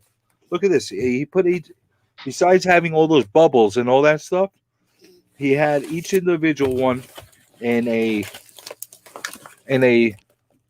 bubble mailer. Yeah, that's cool. And then, I like that. and then individually. Oh, this Like is with this cardboard. is my favorite book of the lot. This is the one I was talking about. I started off with the best one. Are these slabs? Yeah, they're all slabs. All three are slabs. I've been noticing, like, I've been finding slabs at prices where a lot of times you find them at raw form, and if I could find them at a really great deal already slabbed for certain year books like this, I don't mind having it slabbed. Yeah, and there's actually, I mean, that a lot of people focus on the keys, but I mean, that if you actually go look and for slab comics and stuff like that, there is actually really cheap. I mean, like Catwoman #1, you can get it for like $30, and that's like a 9A. You can get like, I mean, if you go slab shopping, window shopping, you can actually find some really good deals out there. You just got to have the money for it. Really great deals. Like, for example, if you're going to pay $30 for a Catwoman #1 raw, right? And you can find it $50 slabbed already. Why not get it like that? Unless you want it in raw form to be reading it, then you might as well just get a reprint if that's the case. But this is. Are you into gold? Yeah. You're into gold? All right. If Jerry's watching or Golden watching Era, replay, he's going to appreciate this. I'm into every era of comics. There's not one that I value over the other. I mean, so if anything, golden would be where it all came from, right? So you're going to have to move it around. This is a copy of Man. I'm going to take this out of the plastic. Man #1, Man Comics. I don't know what that is. This is from 1949. Now, you don't know about it, and most people in the world don't know about this comic because it's really obscure. Man Comics. 10 cents cover, 1949. The issue. Get out of the room, Cora. Get out. I said, I'll handle that brat in my own way. Get out. He's like beating the crap out of his kid. Kind of like what my dad used to do when I got out of place. So, real stories from Inside Files. Man Comics. This later on turned into a like more army-oriented Golden Age kind of thing. So, looks dope though. I like the cover. This is a 6.0. That's really good for There are literally only like a dozen of these books on the census whatsoever slabbed in any grade. The highest you could find of this is at 8.0. They don't exist. Either because people just never thought of slabbing them, or they're just not out there. I don't know what the answer is, but I like the fact that I got a 6.0 in this condition. There's only 6 other ones like that here. It is a really obscure Golden Age book. Really obscure Golden Age book that I think it's gonna like stuff like this. You can't make a comic today called Man Comics. You're gonna get the entire society after you. You could. It just depends on what it would be about. Well, yeah. You have to include everybody in a comic called Man Comics now. Men, women, gender neutrals, everything. Come on, well, we live in a society when they're trying to change. But look at this. Look at this front page. No. You make a comic of a guy slapping the shit out of his kid and telling his wife, get the hell out of the room. It's not happening today. Mm-mm. So this is not that I'm saying this is the positive image to give people and stuff like that. But I like sociological type of imprints of certain times. I think we were talking about this the other day when you see like really old ads for stuff. Yeah. I love that. Like you ever see one of those old comics where like Superman or Captain America is like punching Captain America, punching Hitler in the face or something like that? Yeah, it was Captain America. I spent like 5 minutes on these things looking at stuff. I love those. You could have got like in the 40s or stuff like that. Like I love like the old advertisements or like what they were actually saying back then, or like how loosely. Because this is a Disney book, right? But look how loose. Oh shit! Look how loosely like the advertisements were, this is Looney Tunes and a Disney book. Like they didn't care about, rights, copyright and stuff like that. Not as much as they do now. They were great. They really were great back then. Honestly, it was a fun, different time era, and obviously that's older than my time and your time. But going back and like you're like almost going through a time capsule when you go through these. So this one I ended up paying $275 for. I'm sorry, $265 for it. He gave me a $10 break on it when I got it. That's not bad. You know what? I don't know what it's worth, and nobody knows what it's worth. You know why? Because there's not that many. It's never been sold. This is the first one on the census. I just set the price for it as far as the pricing is concerned. How about that? It's just called Man Comic? Man Comics, #1. Okay. You know how much it's worth now? $265 because that's what I bought it at. That's right. That's right. And guess what? Now that's what the census is. Now you go try to find another one. That's right. And guess what? That starting price will be. It'll be like $270 or $280 because you bought that one sucker. You couldn't have bought it for $10. No, I'm playing. Well, that's with these kind of things. Like I think this is probably going to be a keeper and stay in my collection forever or for a very long time, unless something ridiculous happens and like some maniacs decides like this is the next big thing and it goes to $1 billion. Then I'd be stupid not to sell it. But it is probably a keeper. But it's nice to be the first trendsetter.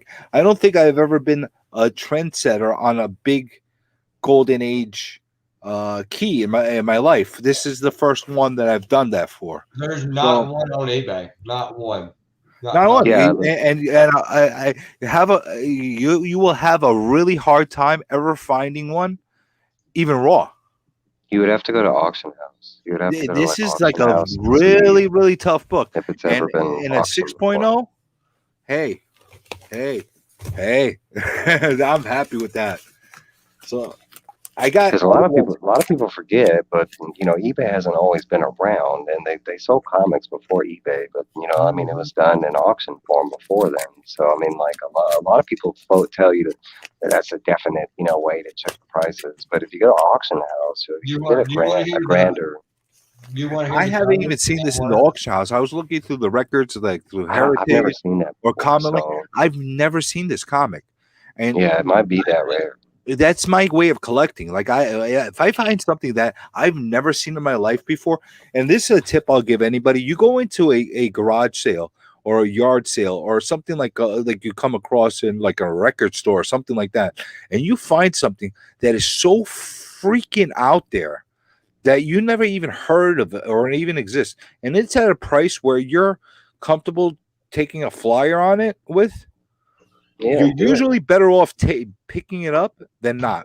Usually better off because you'll never find it again. That's the thing. The way I've learned to live my life as far as collectibles and stuff like that, say your flea market shopping or antique shopping or whatever, if you see something that catches your eye, you better not pass it up. Because for one, if you go back, it will be gone. Like, the thing I've is, had that you experience. may never come across it again. There might be. I don't know if I'll ever come across another 6.0 Man Comics. Forget about the price. Yeah, just the actual comic itself. You might just never come across it again. Mm-hmm. I might find a mangled version that's raw somewhere. Maybe even that's hard to find. But this is something different, and there's like 3 separate stories in here. I'm gonna try to find if I could see if a digital version of this exists anywhere where I could actually read the inside of it and see what it's all about. I can't even find a mangled. Like I was really, really trying hard to find like a beat up, mangled, disgusting copy, raw. To open it up and read it and see what it's all about. I can't even find that. That's really this is a tough one. I know. I can't remember who does it, and you'd have to reach out to Hoarder's Hive. But he had just mentioned that like a ton of Golden Age books just got added into the like public domain census. So it might be you might be able to go there and find it digitally. Like I would because he love to be said, able to find that. That would be because he great. said they added like over like 1 million, comics from the golden age into that census, because now it's I forget what the reasoning was, but now I think it's all public domain and stuff now. That would be amazing if I could find that. And just just holding these two slabs together, I could tell the big difference. This one is so much thinner. It's literally about half the thickness. So I don't know what era. Like again, I'm new to this. I don't have a lot of slabs. Probably all the slabs that I have in my collection, you see me put them on videos. I don't have a lot. I have the 3 that you see, and that's it. Now I've been honestly, I don't really believe in slab comics, because for the reason that you're talking about right now, I like the ability to read my comics and stuff like that. Yeah, it's nice, but basically that slab comic right now, if I'm not ever going to sell it, it's just an NFT. This right now is disturbing me a little bit. There. It's disturbing a little bit that I don't know what's in it. It's really bothering me that I don't know what's in it. But at the same time, the truth be said, if I had a golden age comic like this from #1, you'd be foolish not to encapsulate it and preserve it. Something like that would be like really rare. But it's a 1949 comic. Yeah. This thing is over 70 years old. It's if you keep this out in the elements, even if you have it in a nice top loader or whatever, it would degrade. It would degrade because the paper, especially the paper that they use. Okay, so a lot of people don't know this, but during the 30s and 40s, when we had comics, a lot of those got confiscated back by our own government and stuff like that. They got recommissioned, and that's why a lot of those comics are not in the census period. And a lot of people just have this belief, like, they were just throwing comics away or something. That's a part of it. You got to remember, comic book collecting didn't happen until way later. Bags and boards and all. But back then there was this massive thing that the government did where they recalled, or I don't know what they called it, but they were literally looking for paper, and so a lot of people were getting rid of comics in that fashion. So that's why a lot like Batman #1, like Detective Comics #1 and Amazing Comics #1. That's why they're kind of as rare as they are, is because a lot of those comics are not in the census. They were have a lot of that going on. Plus, you have a lot of the pre-code stuff going on, where a lot of the parents threw away and burned their kids' comics.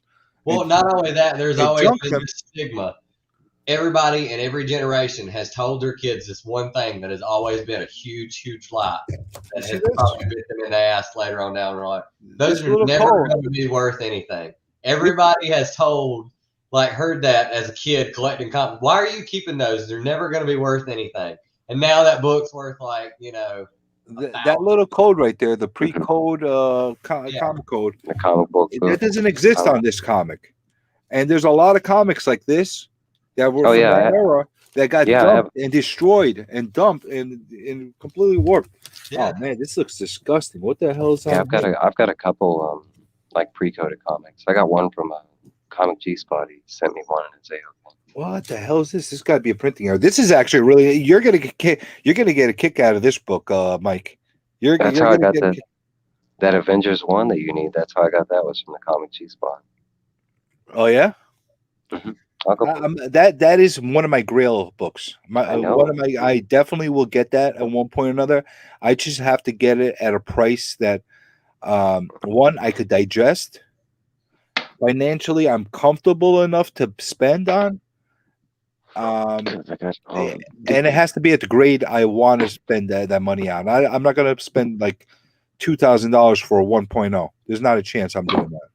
I was about to say, if I can get something that's like a 1.0. So, Mike, this one is more of your type of. Oh thing. Yeah, Star Wars. Yeah, that's my jam, bro. And you can't go wrong with Star Wars. You talk about there are people that are like, oh, I want to get in comics, but I want to make sure that they're going to be worth money. And I tell them there's 3 franchises that you can't go wrong. Spider-Man #1, Star Wars being #2, there's a very specific reason why I got this number. 1, you see the grade? Oh, okay, that's 9.2. Nice. 9.2. What's the significance? That's a very high grade for this year book. What number is Number that? 7. Number 7. Do you know? Do you know what the significance of number 7 is? That not a lot of people do. No. Yeah, it's the Not that I remember. There's something very significant about this comic. Very significant, underrated. People are not in any way. Is that like the first Jabba? No. Or is it the first Lando? No. Lando. It's actually the first comic of the expanded universe story in Star Wars. Oh yeah, because because originally it was supposed to be like a six issue run, and that's the issue that they first started 6 continuing. issues were all That's what it about. is. Were all about the Star Wars series. Yeah, Like the movies, and that's where they started expanding the story. And you're right. This was the first one where it was a completely unique and original story. Now, for all you crazy FOMO freak out people, as far as speculation, it's the first appearance of Crimson Jack and Jolie. I have no freaking idea who the hell Crimson Jack and Jolie is. I have no idea who it is. Mike, you might be able to enlighten me on that, who the hell that is. But I don't know who they are. I never heard of them. This is a very important book for that aspect. I got it for $65 at 9.2. $65? $65. Bro, that's not bad at all. I thought that was freaking amazing. Amazing. Now maybe I'm wrong. Maybe I'm crazy, but a 9.2 at $65 of a book of this historical nature. I think from a historical point is a very good. What are you showing me? Giant size X-Men. What number is that? That's Avengers. Number baby. 1. Giant size Number Avengers. 1. Number 1. Ooh. Very. That's not the Avengers you're taunting me with, though. No, that one I've got put up. I don't even touch. It makes me so nervous. You know what this is? How many years? I've never even like this one too. I've never even taken it out of the What issue is that? Which Tylox? issue is that? Yeah, I was trying to figure that out because I don't recognize the cover. Number 4. Number 4. What was that? Well, who? It's the death of Obi-Wan Kenobi. Oh yeah. But that's part of the continuity of the adaptation versions. Right there, baby. That's pre-code. Now that's the stuff. That's the stuff. That's that old horror. That's me all day, baby. Man, when I got this, I was like, yeah. And this is the last book from this lot, and the last thing I'm opening up tonight. This is a good one. I don't think I have anything. This was a personal, something that I sent forward to get. I really needed psychologically to get this book because I am a completionist, and it would irritate me not to have it. And it's also part of my favorite characters' continuity. So that's why I got this. I got this one at a pretty affordable price. Again, silver. So I got in this lot. I got gold, silver, and bronze. That's an interesting lot. Yeah, it is.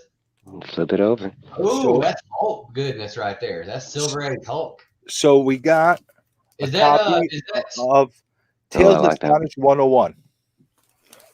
Oh, with who's in there? Has that got Namor? It's got Namor, and it's got the Hulk, and it's got Loki, Odin, the Warriors, 3 appearance.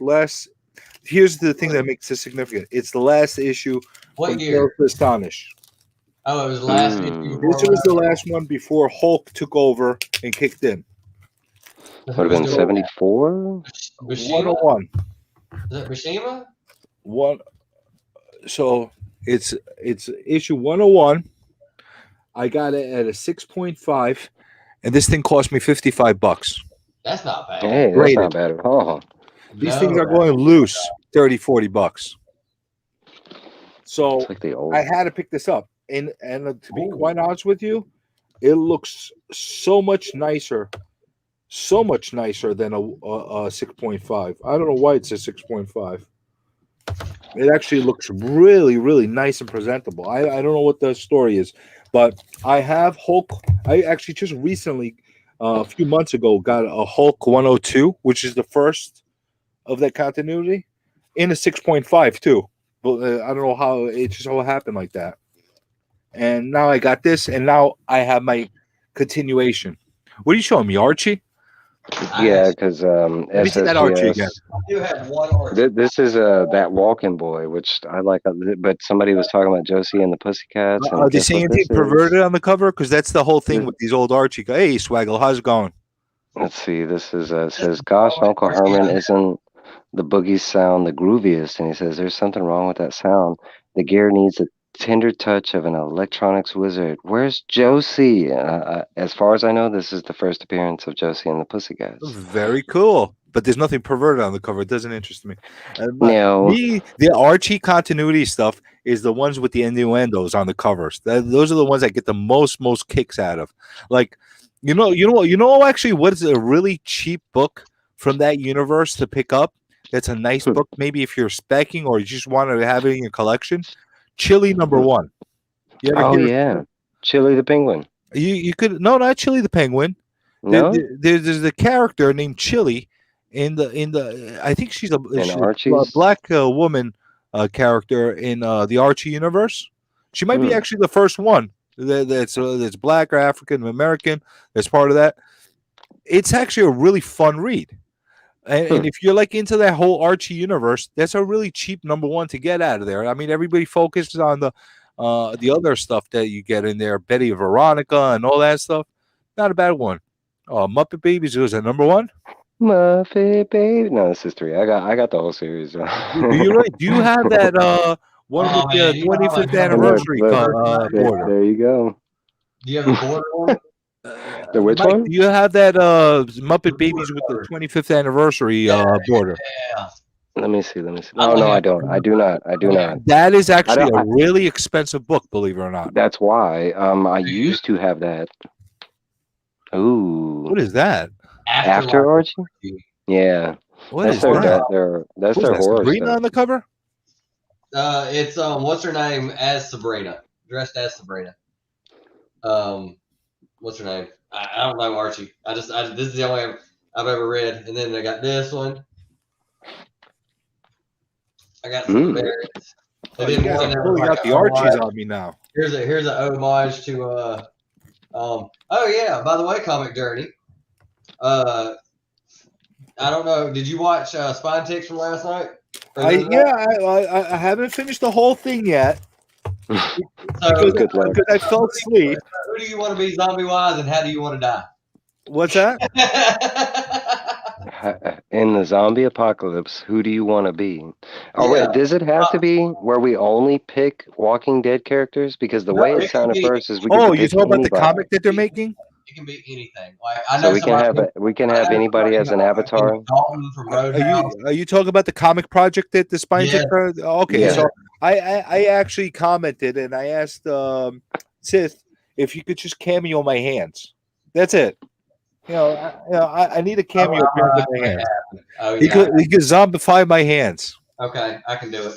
I got you, sir. Is that you that's doing the drawing on that? No, I'm doing the writing. Roscoe Dave and Dave are going to draw it. And I mean, they might if one of the Spine Ticks regulars wants to do inking, I don't know if you guys need a variant cover. I'm more than happy to volunteer my services. The variant cover would be your zombified hands. What's that? You know what I could do a variant cover for you guys. That's a good book to have. That free comic with a Spider-Man. This is the one that pissed everybody off.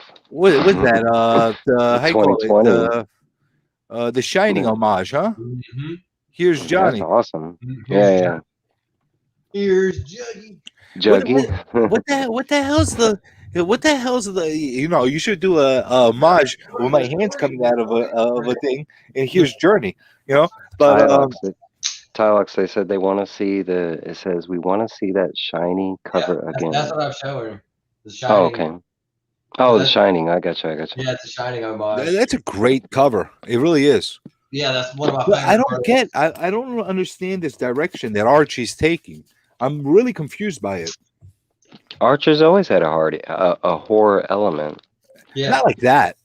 Yeah, you know, if you like, okay, if you go back into original Archie, because I've been reading Archie. You know, Archie was like one of those comics that I could always pick up because they were Oh, they cheap, always right? had When like we horror back in the issues. 80s, yeah, there was always it was like every other book would be a horror issue. They had Jughead as a werewolf. They I've seen fought that. the Archie universe has already fought Predator, the Punisher. Like, I See, mean, that stuff is later on stuff. Like I'm talking about like picking up from the no, 50s, well, 60s, as far as 70s. okay, not 50, 60, I don't know about that, but in the 80s is when I'm talking about. But they did have, like, when you bought regular Archie comics, like, in the back of that comic would always be like a horror version of Archie and stuff. And they did that in almost every single issue. They always had a romance section and they always had a horror section. Hey, Dank, how you doing? Hey, Dank? You want to hop on? Anybody wants to hop on Yeah, anybody. I'll the put the StreamYard link. thing I'll put the link is on gonna again. go. I don't know how much longer we'll put the if stream you want to going, but pitch, anybody that wants to hop on and like I Yeah. said, I know Look, one. here's a spec I character. haven't really read those Archies, those later Archies. Like I would pick up whenever I would find like cheap 70s, early 80s, maybe 50s, 60s. You know, Archies are cheap and easy to get. You know. Yeah, they are. So I would pick them up, and the thing that I like the best about Archies, you don't have to pick up all multiple issues. You pick up any issue, you're fine. You read it, and you go, "That's a great book." Nuh-uh, you're not looking at it. It's Harbinger. It's a great book. Yeah, okay. Oh, you know that one. Oh, you know yeah. who? You know what this is? What do you have down there? I can't see. Well, what the significance is? Well, the significance, I don't know if it's any first appearance or something like that, but I collected all those Valiant books back then. That's Why? Faith, baby, I don't know, man. because Faith. I was out of my mind. That's Faith's first appearance. Oh, it's Do you know Faith? appearance. Faith is like the heavyset, and she's like a heavyset superhero. All right. That's my spec. I'm waiting on I Faith. didn't even realize that. But back then, I was getting a lot of those Valiant books. Just like I wasn't even reading half of them half the time back then. I didn't in the 80s. You know, I had a lot of them. I had Turok. I had Magnus Robot Fighter. I had a lot of them, but I can't honestly say I read a lot of them. Oh no, what's called? Look, Tylox are like that. You know, they just weren't my thing. I mean, I did read some of the Image books back then when they first started. Look at that box. What is it? What do you have in there? I was trying to show Tylox and he's not looking. What? Oh. Was that a special edition set or something? No, it's just one of my boxes. It's a nice it's box. A whole like you got a whole spawn. Oh, that's the cover. And everything in there is Image related. Very cool. So I had been seeing a whole bunch of people talking about libraries, right? And I was like, oh shit, I have a library card. There's a library 5 minutes from my house. So I went to the library and I found this. Volume 1, got a Thunder Thor. Did you buy that or rent it? Just keep it. And then I got Volume 2. They had 3 and 4, but I just went ahead and got these and we'll read them. Tylox, did you borrow them from the library or did you keep buy them to keep them? From the library? And then Earth 1 Batman. Ooh, that's a good book. That's a good book. That is pretty cool. All 3 parts of that is really good. I'm reading the Wonder Woman one right now. Part 1. That's the only one I've seen up there, so I'm hoping the other 2 are checked out or something. Because you should be able to look it up on the library, and if not, you can. The cool thing about the library is you can get it shipped from other libraries to other libraries and stuff like that. And then on top of that, look into the digital stuff because you can rent digitally too. I don't have that access because my ex-wife screwed my library card, so I think it's like a $12,000 debt that I owe to the Houston Public Library System. Yeah, no joke. Take a whole van with her? No, I think in one day she was hitting up like libraries all around town. I think. I don't know. Why? I'm exaggerating. I'm exaggerating on the 12,000. It's not that high, but it is pretty high. But why? Why would you do that? Okay, she had one of the weirdest, like, I kind of liked it and I don't understand it, but okay, she bought a lot of books, right?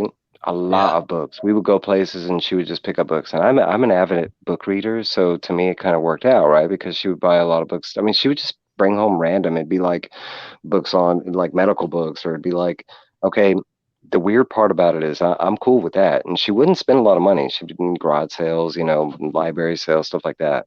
She would get the books home and they would just sit there and I'd be like, well, why are you buying these books? She would never read them. Never once has she ever read a book, but she just smelled them.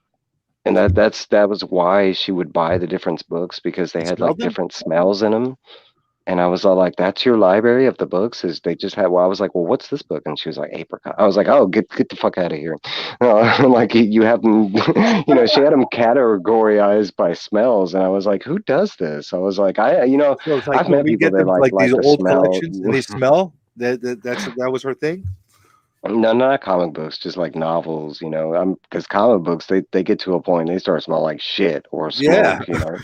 No, books is a little different because I guess they carry smells or something. Yeah, I don't know, but she would open some up and she'd be like, "This one's coffee," and ironically, it would smell like coffee, and I'd be like, "Are you spraying these motherfuckers? Like, what are you doing?" Okay. Yeah, everybody's got their thing, I guess. I don't know. That Every, was like her hobby though. I mean, she Wow. lived on that shit. I guess everybody's got their Mm. hobby. What do you got there, Tylox? What do you show? Comic Comic book book what? price guide. Overstreet price guide from 2014, 2015. This is the Batman. It was like Batman's 50th or something like that. So it was like a Batman cover. That's pretty Overstreet. cool. Okay, let's see. Hulk 181 or Hulk 180 and 181. Do Why not? people actually still buy those, the Overstreet? I Yeah, got one. yeah. I see I got them. one last year, and Yeah. honestly, I'm like, why did I even bother buying it? Some people collect those too. Oh yeah, Mother Panic. Tell me all about that. And this is another spec character I've been waiting on. I say spec, but I want characters to. Nicole. We have a request for you to sniff that Mother Panic. Smells like Mylar. All right. Mother Panic it's done by Gerald Way. It's the same guy who did Lock and Key, and he's created a whole bunch in comic books lately. But that's the most famous one that I can think of is Lock and Key that he's done. But Mother Panic's she's in Gotham, and it's just another like superhero that's running around in Batman's world. But the cool thing about this book is, everybody's like, it's either like halfway. There's too many Batman books or not enough Batman books, right? Which is ridiculous. But okay, so um, it's just cool because it's another hero running around in Gotham, and you don't really hear that a lot. But she's actually This is like back in like 2013, I think. And they haven't done anything with her, so I'm hoping they do because she's pretty badass. She looks regular, like she has a costume or whatever, but like she has powers pretty much like the Hulk. She's been increased like strength, her increased strength is supposed to be like on levels par with like Superboy. And I mean, she has some dope powers, but it's basically like a Batman persona because she's kind of like a detective, but she physically has superpowers. Is it like those stories of the mother that's going to save her baby and picks up a car? You ever hear those stories and that kind of stuff? Oh yeah. No, this one she was like I think surgically enhanced that way, something like that. I don't know if we ever got the full origin. But she has transitioned over to modern, I mean this is back in 2013 in the 52 reboot or whatever, but she has shown up recently like a couple weeks ago. They rebranded her now. She's going by Hunter Panic. Okay. That's Okay. interesting. That's Here's what definitely it interesting. says. Here's what it says. You ready for this? You ready? All right, everybody, hang on to your pants. Hang on to your pants. Overstreet price guide from 2014. Hulk 180. First brief appearance, Wolverine. Last page. Brief, I like that. 181. First full Wolverine story. Trippy art. See, full Wolverine story. Wolverine cameo. See Giant Size X-Men 1 for next appearance. First Cracker Jackson. Okay. So it's saying that the first appearance was 180.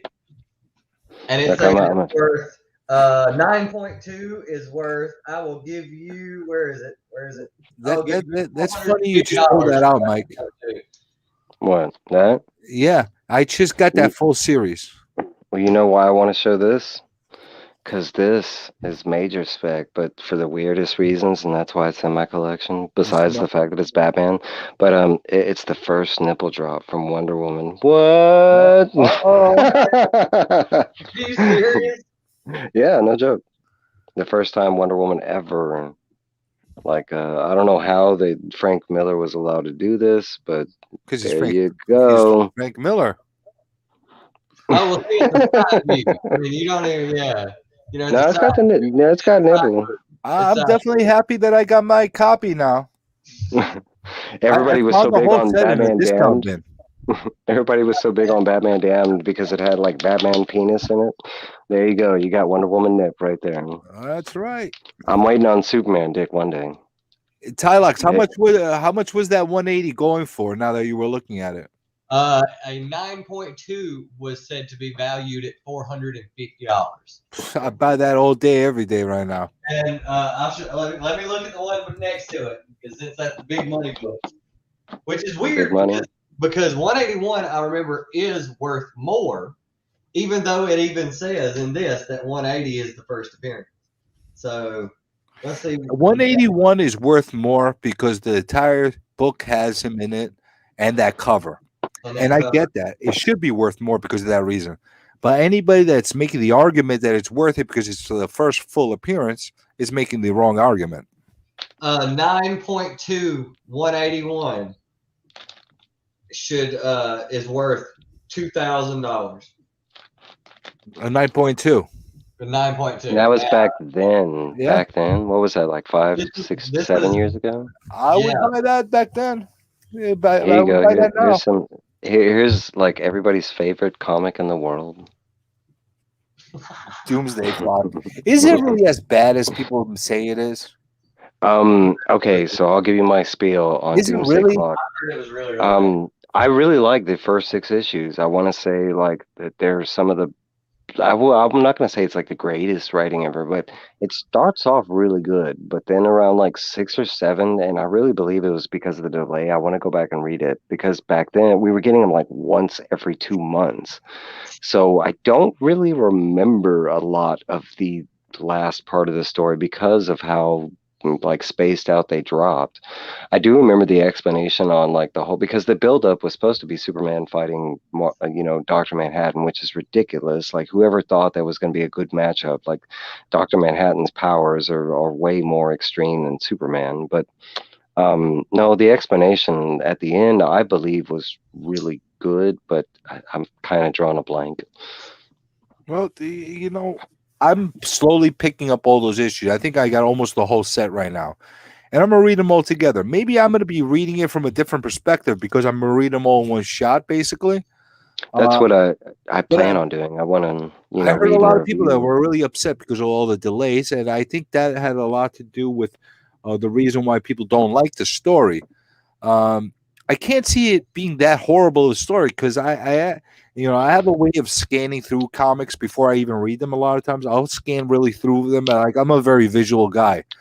So if I'm looking through a comic and the actual panels are lining up really well for me as far as kind of telling me the story without me reading it yet, and I'm kind of digging it, and I'm kind of feeling that way through the Doomsday Clock, I think it's going to be a decent read, at least to me. I loved Watchmen, the first series. I thought it was phenomenal. Really thought it was phenomenal. And I can't see them absolutely making this like a horrible. I mean, I guess they could, but it can't be that bad as people make it out to be.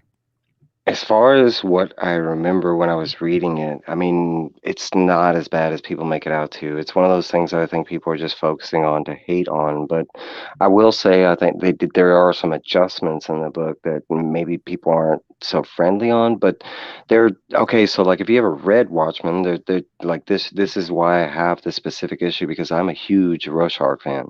Okay. And okay, like this, and if you read the book, supposedly this is the issue where he dies. At the very end of it, all spoilers aside. I mean, you've had 30 years to read the shit. But well, he's obviously back because there's a comic called Rorschach. Okay, we'll see in both that and Doomsday Clock. They kind of explained it that maybe he just wasn't, he didn't die. Maybe he was just dispersed at the moment, kind of thing. Like okay, like how. Like in the beginning with Dr. Manhattan, when he first got his powers, if you remember, like he literally all his atoms split apart, and then eventually he had to learn how to reconnect everything back. Like at first it was that skeleton, but they kind of made it where that might be the possibility of what happened at the comic book, and I think a lot of people were mad at that because of the whole, it was supposed to be like left up to reader's choice whether he was killed or not or that kind of thing. But I kind of like that because he was one of my favorite characters, and I always hated that he was killed off, like in that book. And I got the reason he was killed off. It was because he found out the truth, and no one believed that he would have kept it a secret type thing. But still, I mean, to have a character like that and to kill him off, I was like, no. Well, that and the fact that it was never meant to continue. Yeah, that too. It was meant to be wrapped up after the miniseries. I mean, people need to like take a chill pill when it comes to like why you kill my characters and that kind of stuff. Like if it fits the story and it was never meant to be an extended storyline with like many years of stories to be written, why are you going to get so upset? It's like almost like if you're reading a novel and your favorite character in that novel or that book dies. Well, that's what made the book really, but that was part of what made the story. There we go with the cat behind Tylox. Actually, for me, a lot of that, it's kind of like Game of Thrones. Like when I tell people about Game of Thrones, you can't going to that show and pick out favorites because anybody you pick out is going to die. He kind of did it on purpose. He wanted the underdogs to be the star of the show type of thing or the book. And I kind of like that, I mean, there's so many things out there where you can keep rooting for a hero that's never going to die, like Batman or Superman or something like that. They're going to continue on because of the legacy. But when you have a story with real world consequences and stuff like that, it does paint a different picture. It puts you in that world, right? I mean, we live in that world where death is a major consequence.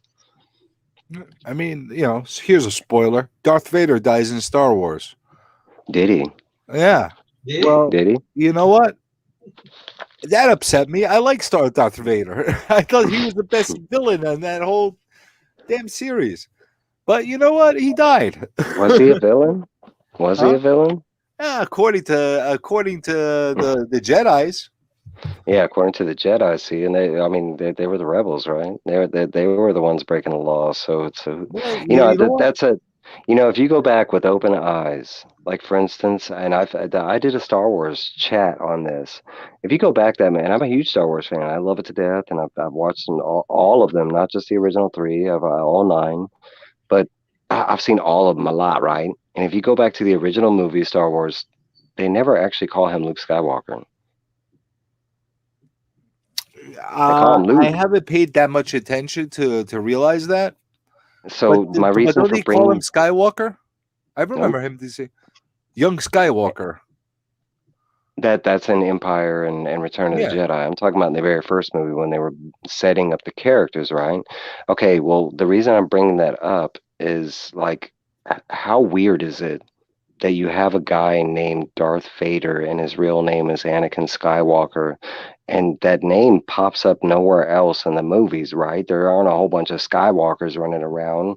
So how convenient is the one guy that he's after happens to be called like Skywalker, and he doesn't make the connection that that's his child or a cousin or a nephew no, there's certain things about the movie you're supposed to believe and you're supposed to go with. Like, I mean, the movie is set up where you're rooting for the bad guys.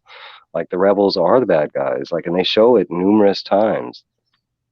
Well, you know what? It's just like, you ever watch Walking Dead or read Walking Dead? Mm-hmm. Both. Okay. So if you take any group, almost there's some that are really effed up. You could say like, that they're bad. But you could take any group and say, well, if we were reading it from their perspective, and Rick's group showed up out of nowhere, you say, look at these freaking pricks. They came out of nowhere. They're stealing our stuff. They're killing our people. They're trying to take our resources. You can take it from a lot of different perspectives. Star Wars is a perfect storyline. Star Wars isn't even the alternate side of it. I would love to have seen, except for what's his name, the Emperor. He's a freaking douchebag. But okay, look at it like this. all the main characters, out of all of them are bad guys to begin with, and they are stated that they are bad guys, right? Well, And Han people will Solo's a be bad like, guy. he's a drug runner. He's a freaking thief. Spice in Star Wars is a drug. It's the most popular drug in Star Wars, and that's why he was in trouble with Jabba, because he was, taking a drug shipment from one place to the other, and he got caught by the cops, and he dropped the shipment.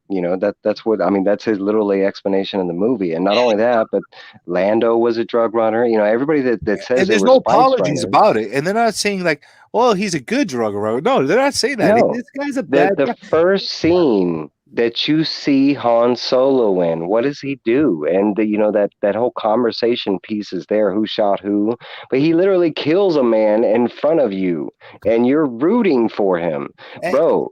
and not only that, What in the first scene that you see Obi-Wan in action, what does he do?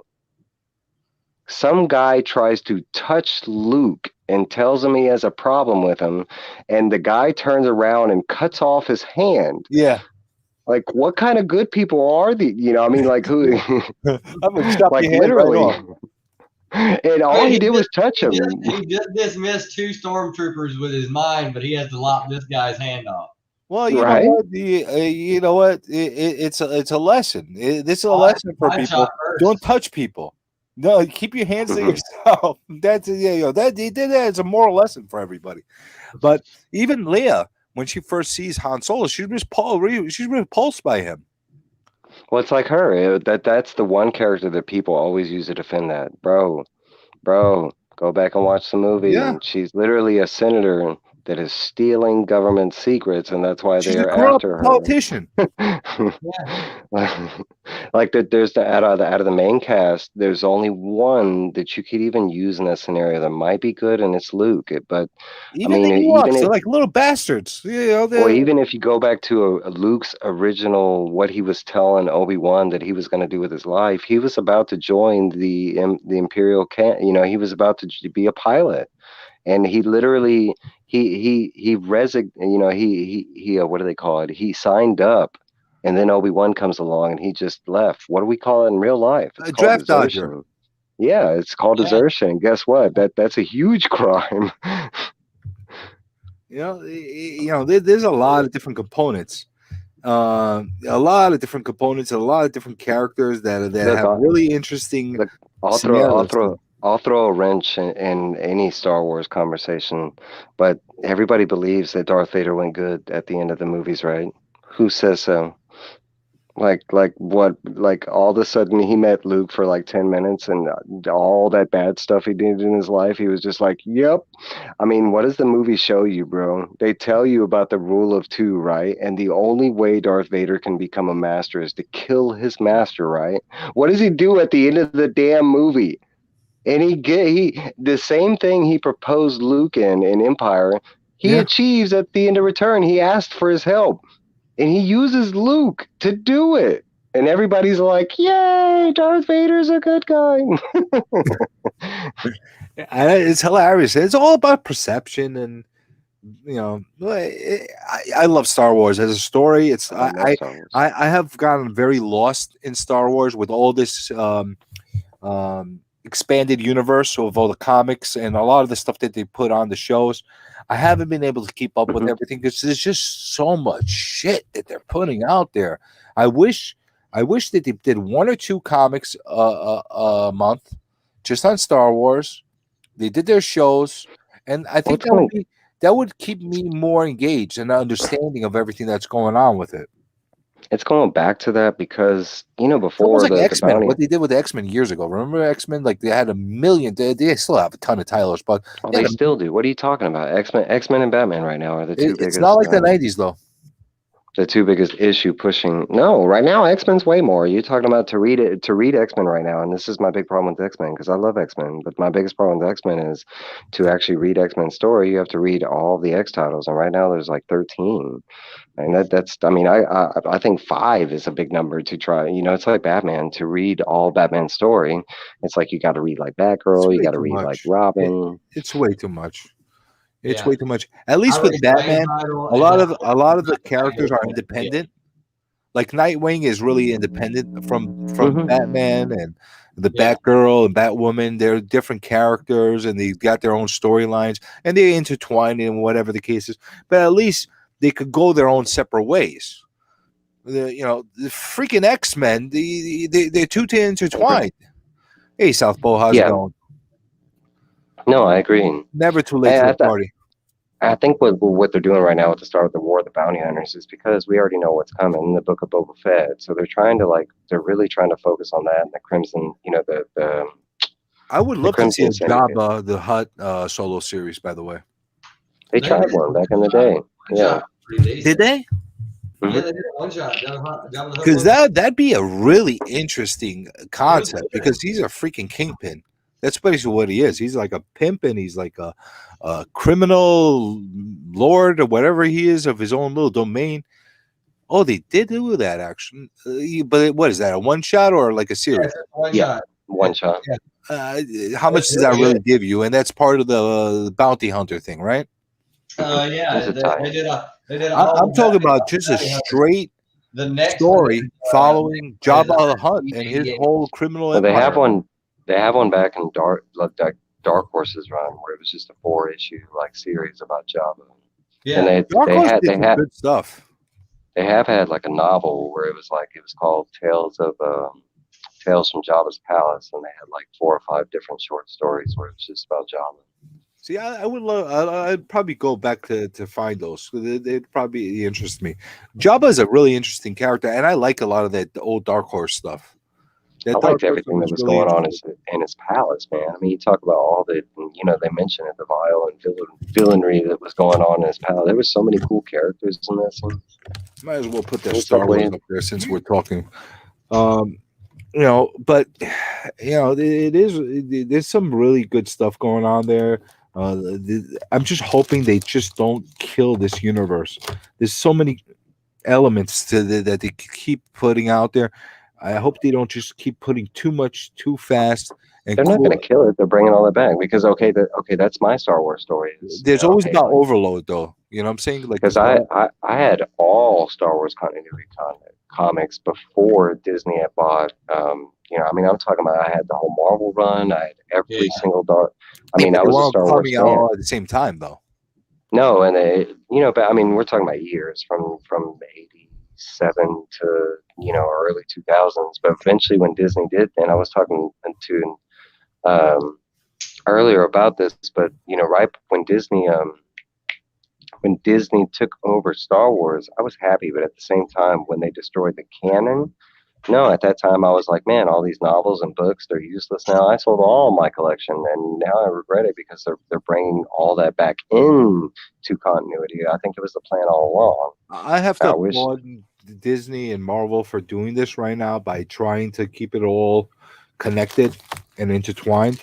I really have to because it was long overdue. I can't stand when different mediums don't connect in one way. Just because it's on TV and just because it's on the movies and just because in the comics doesn't mean they shouldn't all follow the same damn storyline. It should all connect one way or the other. Unless you're doing a cartoony version of it, I guess that's their way of changing up and getting to the younger kids. They're doing the IDW runs of the adventures of everything adventures, whatever it is as the cartoony kitty versions of them, I guess. Yeah, that's about to end. We got 4 more issues and they're going back to Marvel. So I don't know what Marvel's going to do with those Star Wars property or the Marvel action. I don't know if they're going to keep them going. I think they will. I really don't know for what younger it is readers either, but I could live with that. If there's an adventures attached to it, and it's meant for the younger audiences or a different audience to go after, okay, I could live with that. There's something different. Okay. But the rest of the stuff should be all somehow connected. Somehow, loosely connected very well. Back in the days when you read Marvel, back in the days when you read Marvels in the 60s, 70s, 80s even, when you read a Marvel book, you would know that something happened in like an issue 10 years ago that affected this issue. Whatever the case is, you would see those little blocks at the top saying, "Go back to this issue," and you see what happened, that kind of thing. You don't see that anymore. They've kind of stopped that all over the board, and I hate that. You're talking about editor's notes when they give you, hey, this happened back in issue 2, or check out that issue. That honestly, all comic book companies have like kind of like, I wouldn't say stopped it, but you don't see it as much anymore. Like I believe X-Men are doing their homework. I believe X-Men needs that big time, because reading X-Men right now, if you're not up to date, they're like, especially bro, in this comic right here. You talk about some of the confusing shit that goes on. The most part of the book that's Inferno, right? Yeah, but there was some stuff in here that if you are not current with X-Men, you have no idea, and they don't reference it. They don't tell you. Like, I don't know who the fuck Destiny is. I don't know where she came from, but like this whole scene right here where they're trying to break in and get to Nimrod, and he's just killing the X-Men and literally like killing the X-Men, and somehow they resurrect in some pot. Bro, I have no idea what's going on. And there is no reference. There's, hey, this comes from confusing. I haven't even started to read it yet. I'm not. I haven't read issues 3 and 4 of the regular X-Men run yet. I will. That's actually been okay. The actual, and that's why I've been holding on to it, because it's somewhat keeping me there yet so far. I started reading X-Men at around issue 19 or 20 of the previous one that just ended, trying to get myself, and I'll tell you something, it was a freaking beast to try to figure out what the hell's going on after so many years of not reading X-Men. This is somewhat putting me back in place to understand it, but we'll see what happens. But I just realized I've been doing this stream for 2 hours. Holy shit. We've been on here. I was supposed to do a quick mail call unboxing. I'm gonna wrap it up slowly, but before I wrap it up, I'm gonna give you guys some time to talk about anything you want to talk of, or if you're doing anything different in your channel. Tylox, I know that you just hit 100, by the way, subscribers, which is it's an awesome milestone.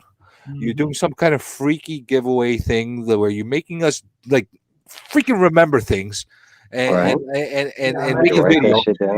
And honestly, if it wasn't for you, I'm not gonna do it, but I'll do it for you. I'm gonna make a video talking about the comics that you want me to do. But I'm gonna have to watch your video simultaneously because I can't remember jack. Like I have to do like 5 things. I know Evil did it. I had to write everything down. You just write, just write it down. I got very poor retention rate when it comes to that stuff. I'm gonna do a live stream picking the winner, and then I'm gonna give away some things during the live stream too. I hope whoever wins really puts the effort in. Get 0 effort out of me, but I'll do it. I'll do it just to put them back to subscribe to you and do that thing for you. What are you showing us? What are you? Look at that. That's original. Oh, I love original. Speed Racer? Yep, that's from Rand. Do you even remember Rand? That's from 1972. That's pretty badass. I love. I got all kind of crazy stuff in my house. Speed Racer. If you're watching and stuff like that, you go sub Tylox. Tyler's got his own unique way of approaching the hobby. He's always got cool stuff to show up, and he's a great part of the community. He jumps on here, jumps on there. He goes on to Spine Tech. He goes and flaunts his cats and his mullet everywhere. He's a great guy to check out. Go give him some likes, some subscribes. Mike, I don't think I have to give a much more of a description about, because I think anybody in the community knows Mr. Evil over here. They either know me by Evil or they know me by Elvis. I'll take both. Well, you know what? If they don't know them, if you don't know, now you know. Remember that song?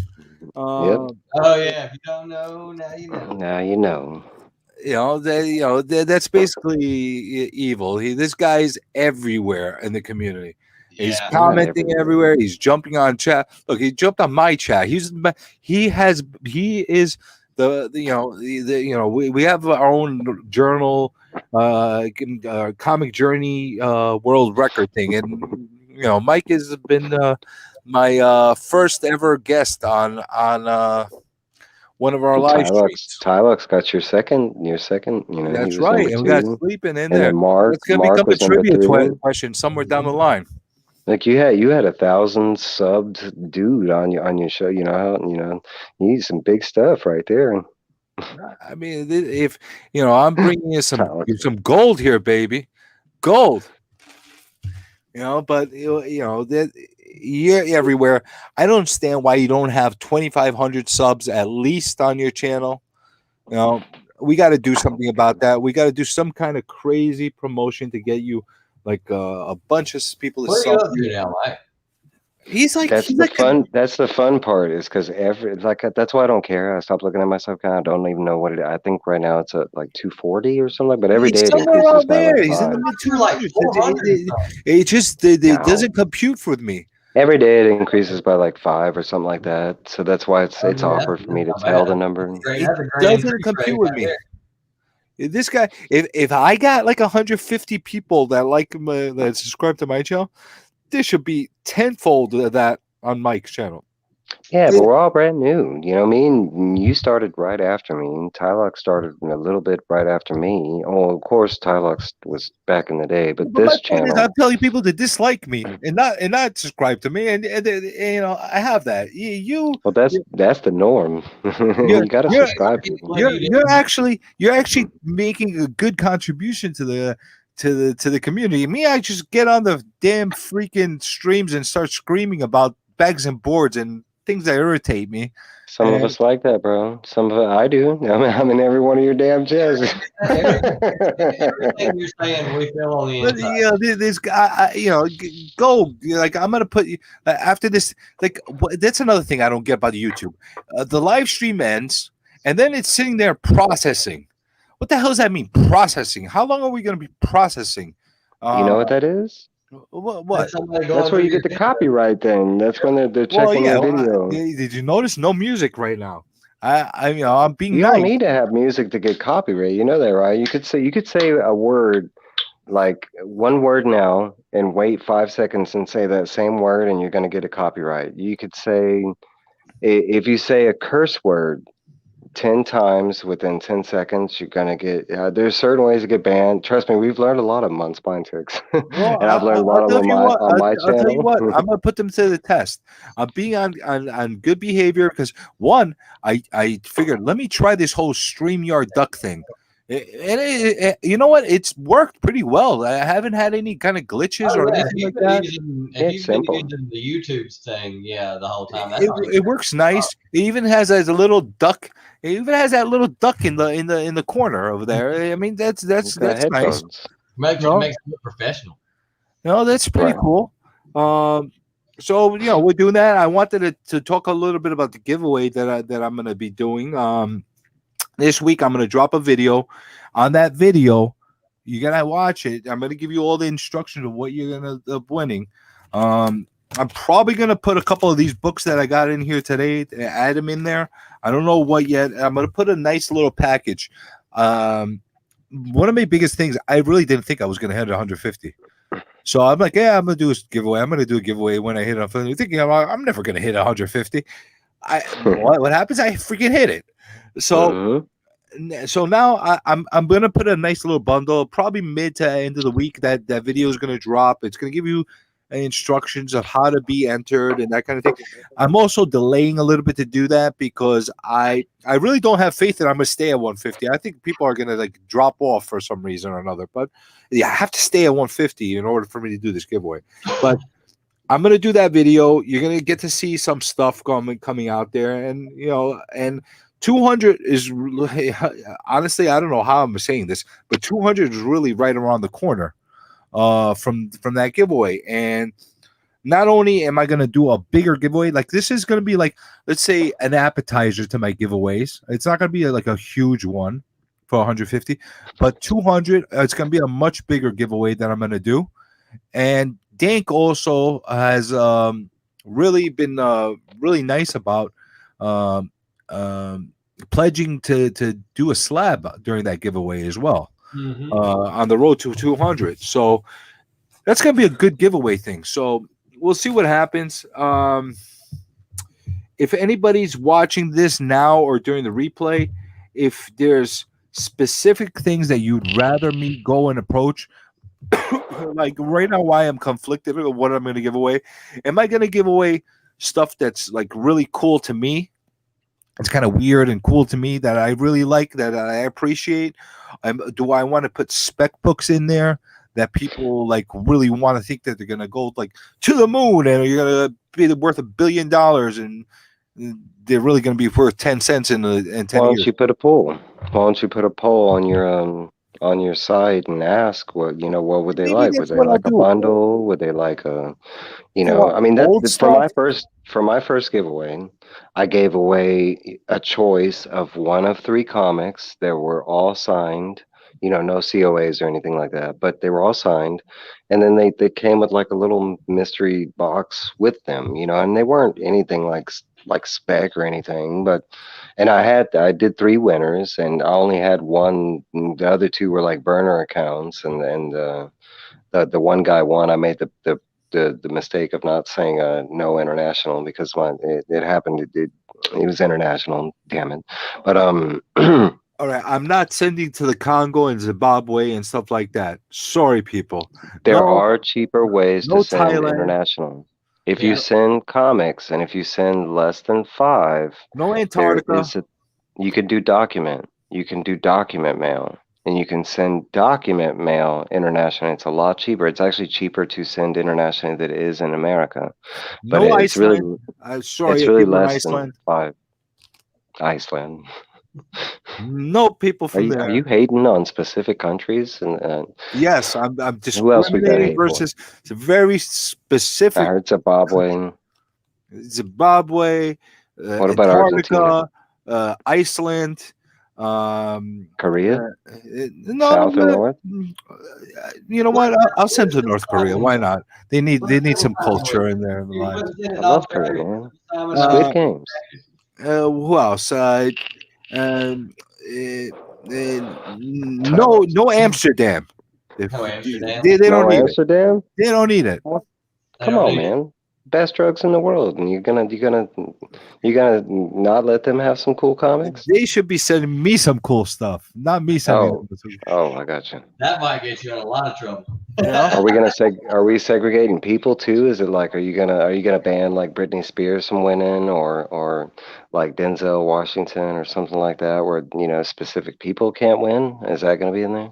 You know what? Maybe I should. Maybe I should isolate people that are excluded from this whole contest. I'll do a Macaulay Culkin giveaway where the only person that can win is Macaulay Culkin, and I'll see if he ever shows up in my chat. We'll see how that goes. Macaulay Culkin can only get the giveaway if he does a promo before one of my videos of screaming and slapping his face like he did in Home Alone. If he doesn't do that, he can't get anything. Oh, okay. And I'm sorry, Nicole. Brittany has had a hard life. I won't ban Brittany. And I just don't. I just don't get. And no Dan Aykroyd. I don't like Dan Aykroyd. You don't like Dan? You don't like Dan Aykroyd? What the fuck? No Dan Aykroyd. Why don't you like Dan Aykroyd? What did he do? I'm a Bill Murray guy. Oh, he's done some cool things in real life. I'm a Bill Murray guy. I'm in that camp. What was the movie with Tommy Boy? Oh my God, he was in Tommy Boy. Yeah, he was incredible. Wasn't he the father in Tommy Boy or something like that? In Tommy Boy, no, he's the guy that owns the. Zelensky. Mm-hmm. Yeah, he's the one that finally gives him the deal. Honestly, that saves him. I thought he was okay in Trading Places. Ghostbusters, come on, man. It was really all about Great Outdoors there, but yeah, the Great Outdoors. I'm a Bill Murray guy. I like Bill Murray. I do like Bill Murray. He's my guy. He's my guy. You see him in Zombie World. What was it called? Zombieland. Yeah, that was one of my favorite. And he popped up in part 2 too. Yeah, it was freaking awesome. Yeah. But He's but yeah, your boy right there is the reason why we're not getting the real Ghostbusters 3. Yeah, thanks, Bill Murray. What's he doing? because he's a man of his convictions. What did he say? Yeah, you could say that. What did he say? What did he do? No, Dan Aykroyd has been the main person that has tried to get Ghostbusters in any form to continue. Yeah, He know what? has his You're own better off script. not allowing it to continue in any form if it's going to be abomination of a new version. That one that no offense to It the was four horrible. women. No offense No, to it was the. horrible. It was horrible. Horrible. The one with the I, kids I've was way I've better. gone back. I've gone back and watched that movie like 3-4 times, trying to love it because of how much How did I you watch love that 4 Ghostbusters. times? It's just bad. And you know what the worst part of the movie is?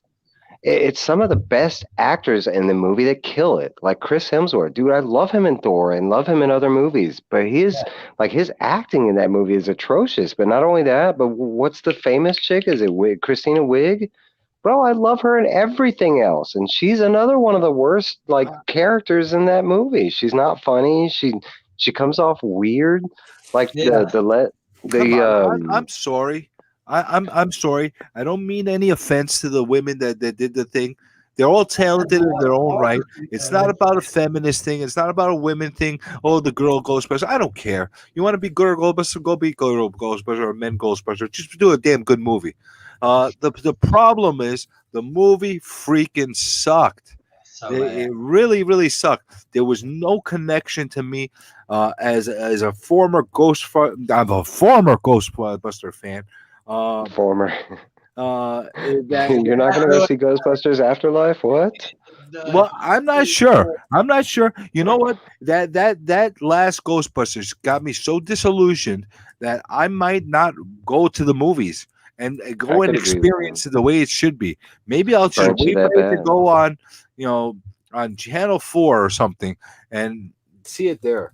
Like or on one of these like streaming pirate services I'll watch it on. I don't know.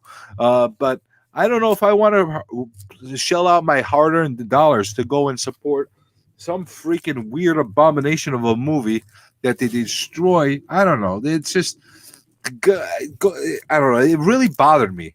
That version of it really bothered me. And there's certain sequels like that they make reboots and remakes of. Like, why did we have to have a remake of Dawn of the Dead? And why did we have to have a remake of like all kinds of stuff? Why? Hey, what are you saying, Tyler? You mark my words. There will be a Blazing Saddles reboot, and it will be just a completely different movie. Mel Brooks is already. I mean, he's still alive, and he's already downcast. He's not allowing any of his movies to be redone. Thank God. Good for Mel him. Brooks. Yeah. Mm-hmm. Yeah. Good for him. They've already tried to do that with a couple of his movies already, and he's turned them down. And they've offered him astronomical amounts. They try to do the same thing with The Crow, and that's why we have not got a remake on The Crow either. Which is a shame. Actually, with The Crow, it is a shame because I agree. With the technology that they have today, they could actually put together a really good movie, and it doesn't have to connect to the first one. They could reboot it, do it all from the beginning. Yeah. I mean, that's how The Crow works, especially the way they gave us in the movies. Is you could do it with any person. It doesn't even have to be a guy. It's just somebody that receives the Crow powers. So I mean, you could. I mean, already though. I think they've made 4 of them. They've done. Yeah, they've done 4. All of them are good except for the like third one. I believe that must be within my top 3 of superhero, not superhero. Comic book adaptations in a movie. I think it has to be in my top 3.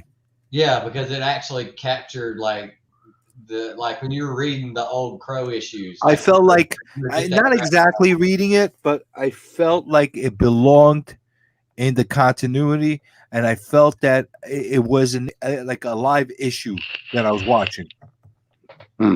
Yeah. See, I've never read any of The Crow. It's great stuff.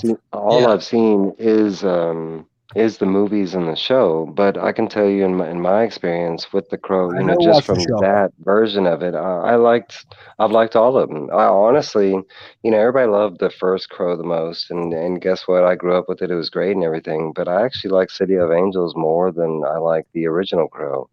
But there's main reasons why. It's not because I like Brandon, you know, Brandon, or I don't like Brandon Lee as much as the second guy they picked. It was just, I mean, with what happened with Brandon Lee, he was exit out of most of the movies. So most of that original Crow movie was everybody else. You know, they were trying to fill in the spots. With the And it second could be movie, that people are in love with the whole idea of Brandon Lee, his last movie. It could be that but they used that's why that's why the I forget the director's name, but that's why he is not allowing the remake is to honor Brandon Lee, and I get that point of it. well, they don't have to remake it. You know, they could make I can the give it to Crow somebody else. being something else. They Mhm. don't have to remake it exactly. No. But That's like another thing when they said that, you know, oh, Spider-Man, the rights are going to whoever. I was like, look, I don't care as long as you don't do another origin story. Okay, we've had like 3 origin I agree. stories of Spider-Man.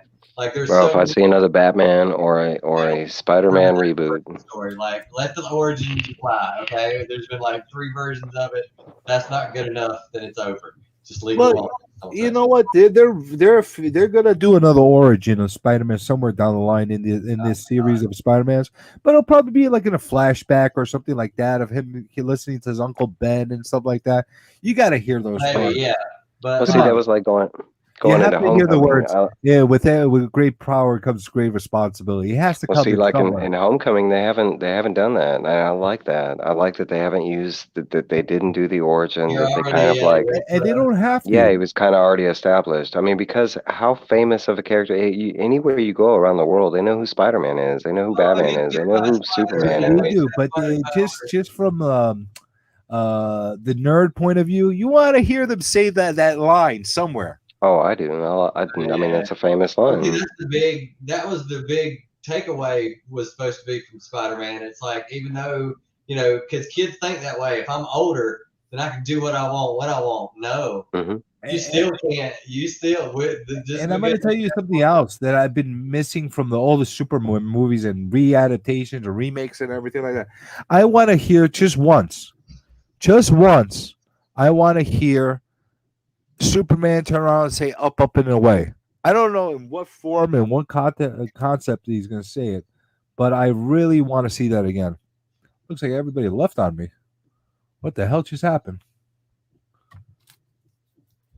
What the hell just happened? Everybody got up and left out of nowhere.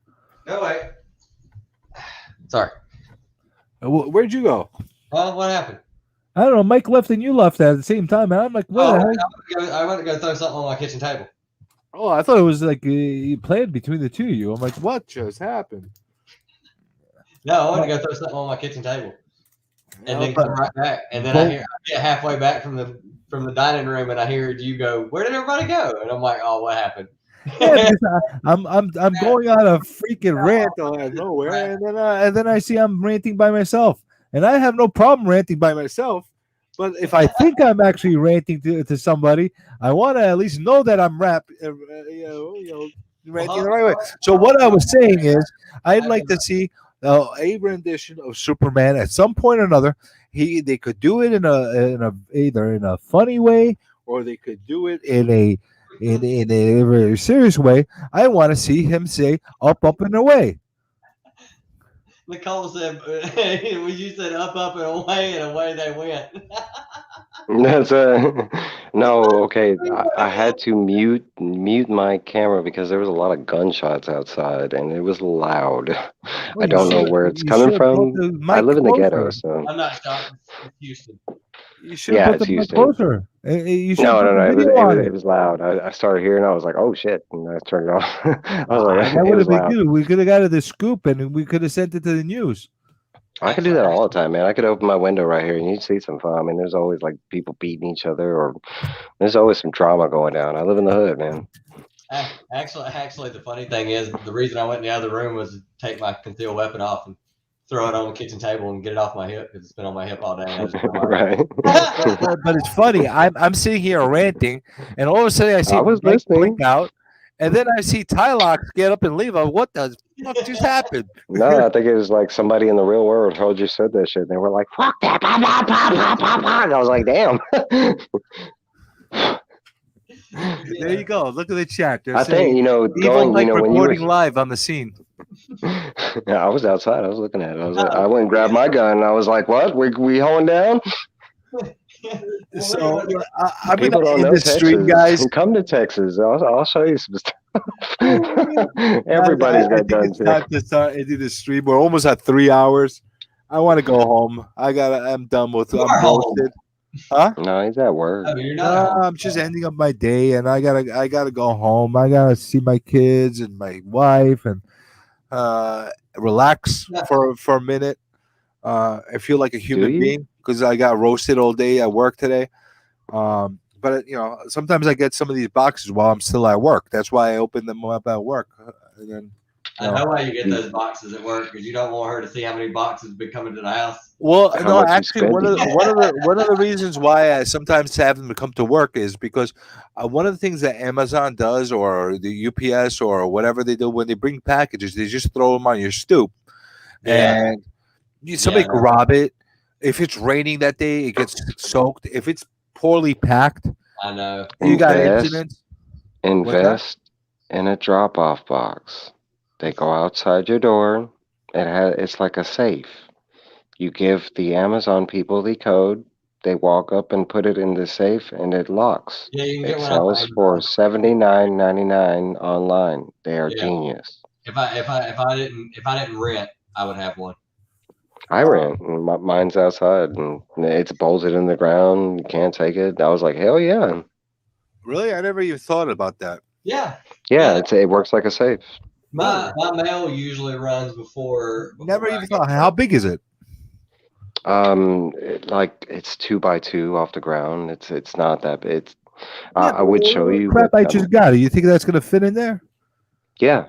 I get big boxes. I mean, it's pretty big. I mean, your normal size. Hold on, I can show you a box that I just got. And I can show you what size. But no, they're ingenious, and they sell different sizes. But here in Houston, man, we have that is a done thing.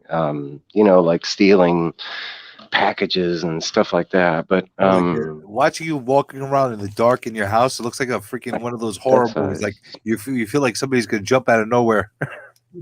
Bro, I see really good in the dark, so I live out of the shadows. Yeah, but it's like that size. Yeah. But does anything else fit or is that it? No, I would say like bigger boxes than that. No, because it's only a 2x2 really. Okay, so all it is just an open. It's normally open, and when they come put it in, it's just there's a flap that closes down, and it has a lock. And if you don't have that combination, it's like a button lock. And if you don't have it, you can't open it. But so it works. That works well, I guess, for a certain box like that. But if it's bigger things, like my wife orders crap all the time that's bigger and stuff like that, there's no way that's going to fit in there. No, but they do sell different sizes. I know that because I have a neighbor that's like maybe 3 or 4 apartments down, and they buy have it one shot, or you pay every month for it. No, it was one time. Oh, one shot. Yeah, it's mine. Yeah, I had to get approval. I had to get approval from my apartment complex, but I was about to say under instructions. See, if I was in an apartment building, I probably would do that no matter what. That's why. Because like when I first, especially I've already gotten one AOK that got taken. It just disappeared, and it said it was delivered, and I have a camera and I saw it there, and it just all of a sudden disappeared. I don't even see who took it, but it was a flash. So on that note, protect your packages, people. Mm-hmm. Figure out what to do. Watch when they're getting shipped to you. Use that tracking. I'm now officially going to end this because I hate saying goodbyes, and I'm not going to do Gary B's thing where it's going to be awkward endings, whatever he does, and everybody does their own thing. Huh? Keep it casual.